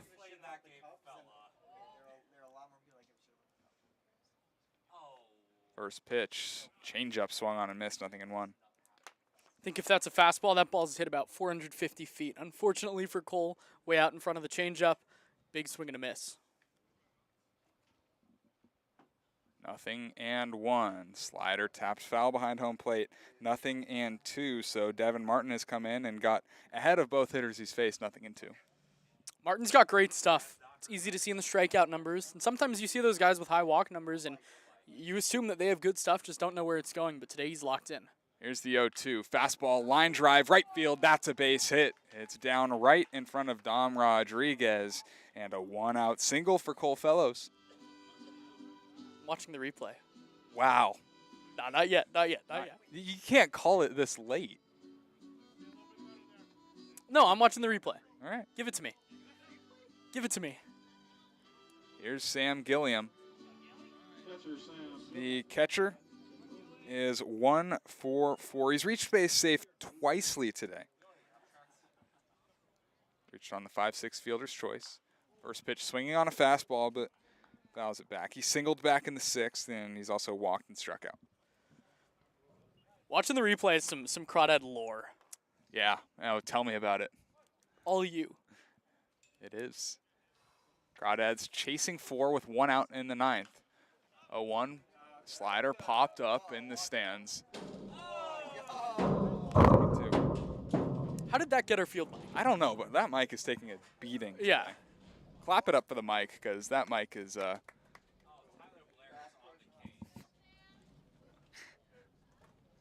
no balls, 2 strikes, 1 out. Bottom of the 9th inning. Crawdads trying to create a comeback. They are not unfamiliar with them. Here's the 0-2. Slider swung on and missed. Out number 2 in the 9th. Devin Martin picks up his first of the day. Now, I didn't say what happens in the replay. Wow. You just don't got it like me. No, no one does. Griffin Harrison stands in as the last chance for the Crawdads, down 4 runs in the 9th. Harrison, the All-Star, is having an eventful day today, scored twice on 1 single. First pitch fastball brushes him off the plate, 1-0. He's also struck out, popped up to the second baseman. 1-0 to Harrison. Fastball hit straight away center field. Playable for Ben Romano. This could do it. This will do it. The Potters are victorious for the first time in the 2023 season against the Walnut Creek Crawdads by a final of 11-7. The Potters 11 runs on 13 hits, 3 errors. The Crawdads 7 runs, 13 hits, 5 errors. Final time 7:06. So 3 hours and 2 minutes is your time of game. The winning pitcher is Caden Hunter. He was the starter for the Potters. The loser, Dylan McShane. No save. Austin. Just want to add that tomorrow's game has been moved back. Original first pitch time was at 6:15. It's been moved back to 7:15 to accommodate for the weather. So just keep an eye out for that. But errors killed them. 5 today. Not going to win you ball games. The Crawdads drop their first game coming off of the All-Star break. They fall to 23-6-1, 15-6 overall in the league. And for the Potters, 23-13.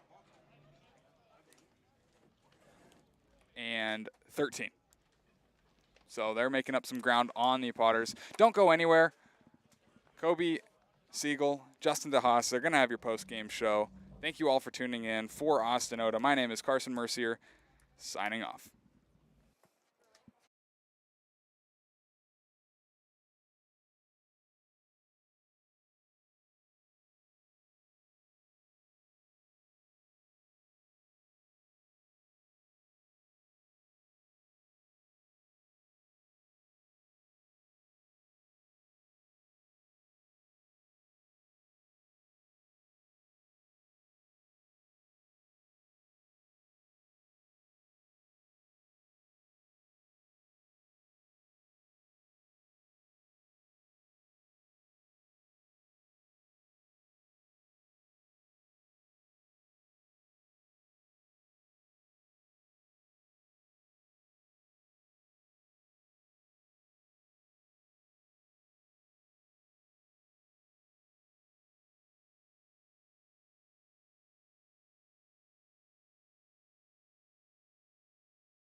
Just fix that right there. So there you go. There are our beautiful faces. And before we get into this game where the Crawdads lost 11-7, let's just take a look around the CCL. So this look around the CCL is brought to you by American Stage Tours. American Stage Tours, small enough to care and large enough to compete. So got this score alongside with the Arroyo Seco Saints are up 1-0 on the San Luis Obispo Blues in the bottom of the fourth. You've got the Sonoma Stompers They are up 4-0 on the Solana Mudcats in the top of the fourth. The Santa Barbara Foresters are up 1-0 on the Academy Barons in the bottom of the fourth. Looks like the Conejo Oaks OC Riptide game just started, top of the first, and I believe the Healdsburg Prune Packers are playing a non-league game. Yes, they are.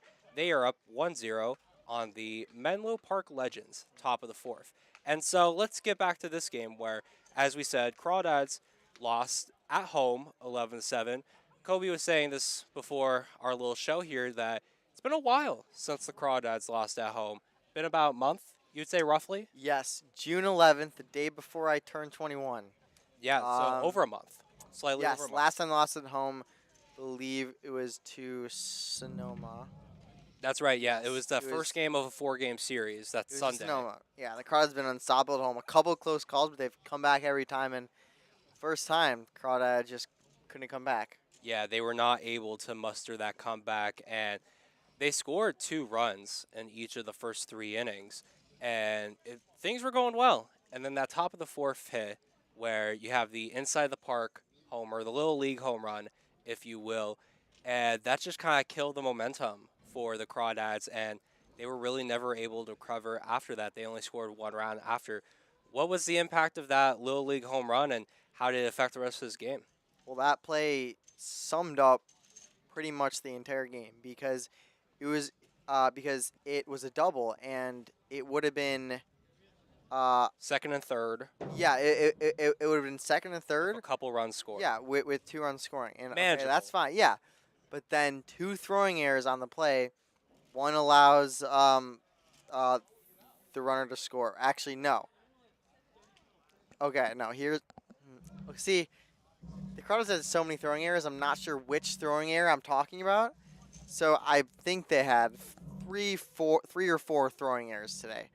So there on the Little League homer though, there were 2 throwing errors on the same play, and that kind of just sums up the day. Just kind of throwing the ball around like a Little League team, like almost like my 9-year-old baseball team. So I mean, it's the good thing is that it's very rare. I don't really expect it to happen again. Usually these guys are sharp, and it was just for some reason, I don't know if it was mentally, but the throws, just the decision making just wasn't as on point as it usually is. Yeah, sloppy defense all around today. You could see that with 5 errors.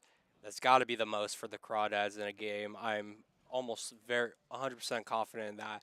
And yeah, I mean, it wasn't just that play, obviously. It was, a few other plays too that culminated in that. And I mean, this is usually, if not the best, one of the best defensive teams in the CCL. And I think it's fair to say that this could be an anomaly, coming back from the break. I mean, Lincoln's got a good squad, and they hit the ball hard. It's just the Crawdads were unable to field it, unable to throw it, and yeah, it really cost them in this one. But yeah, I mean, what do you make of just the defense overall? Well, there's a little bit of 2 sides to this. So one, it wasn't really any physical mistakes. I believe the one physical error was Griffin Harrison short hop the ball the first. That's a play you want to see Joey Donnelly make, but it was just bad throws. That's something I don't expect to continue. I mean, if this is not a repeated thing. Like the Crawdads do not usually make these kinds of mistakes. So I'm not worried about this team. I think they'll get it under control. I mean, it's so hot out there. It's hard to focus. I don't know. Sometimes these games just kind of happen. Yeah, I mean, it's baseball. You're going to have some games where the offense isn't feeling it, the defense isn't feeling it, and clearly that was one of those days where the defense was just off today. But I do have to give some props to Dominic Rodriguez of the Lincoln Potters. He had 4 hits today in that 7th spot. Big reason why the Potters were able to get 13 hits on the game. And, That's the guy that I look at the stat sheet that pops out that had a great game. Anyone for the Potters that you see that that was noteworthy in your opinion?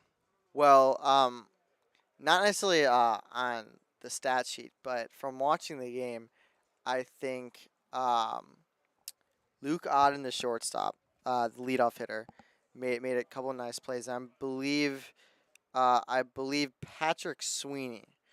I believe that's his name. Uh, the second baseman. No. Patrick Herrera Yeah. for the Potters. And there was a really nice play where the ball bounced off the pitcher and he made a really nice play to his right.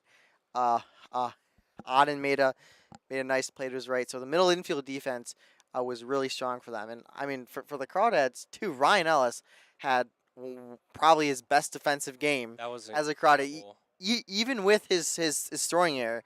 That I think that was the one that caused the Little League homer.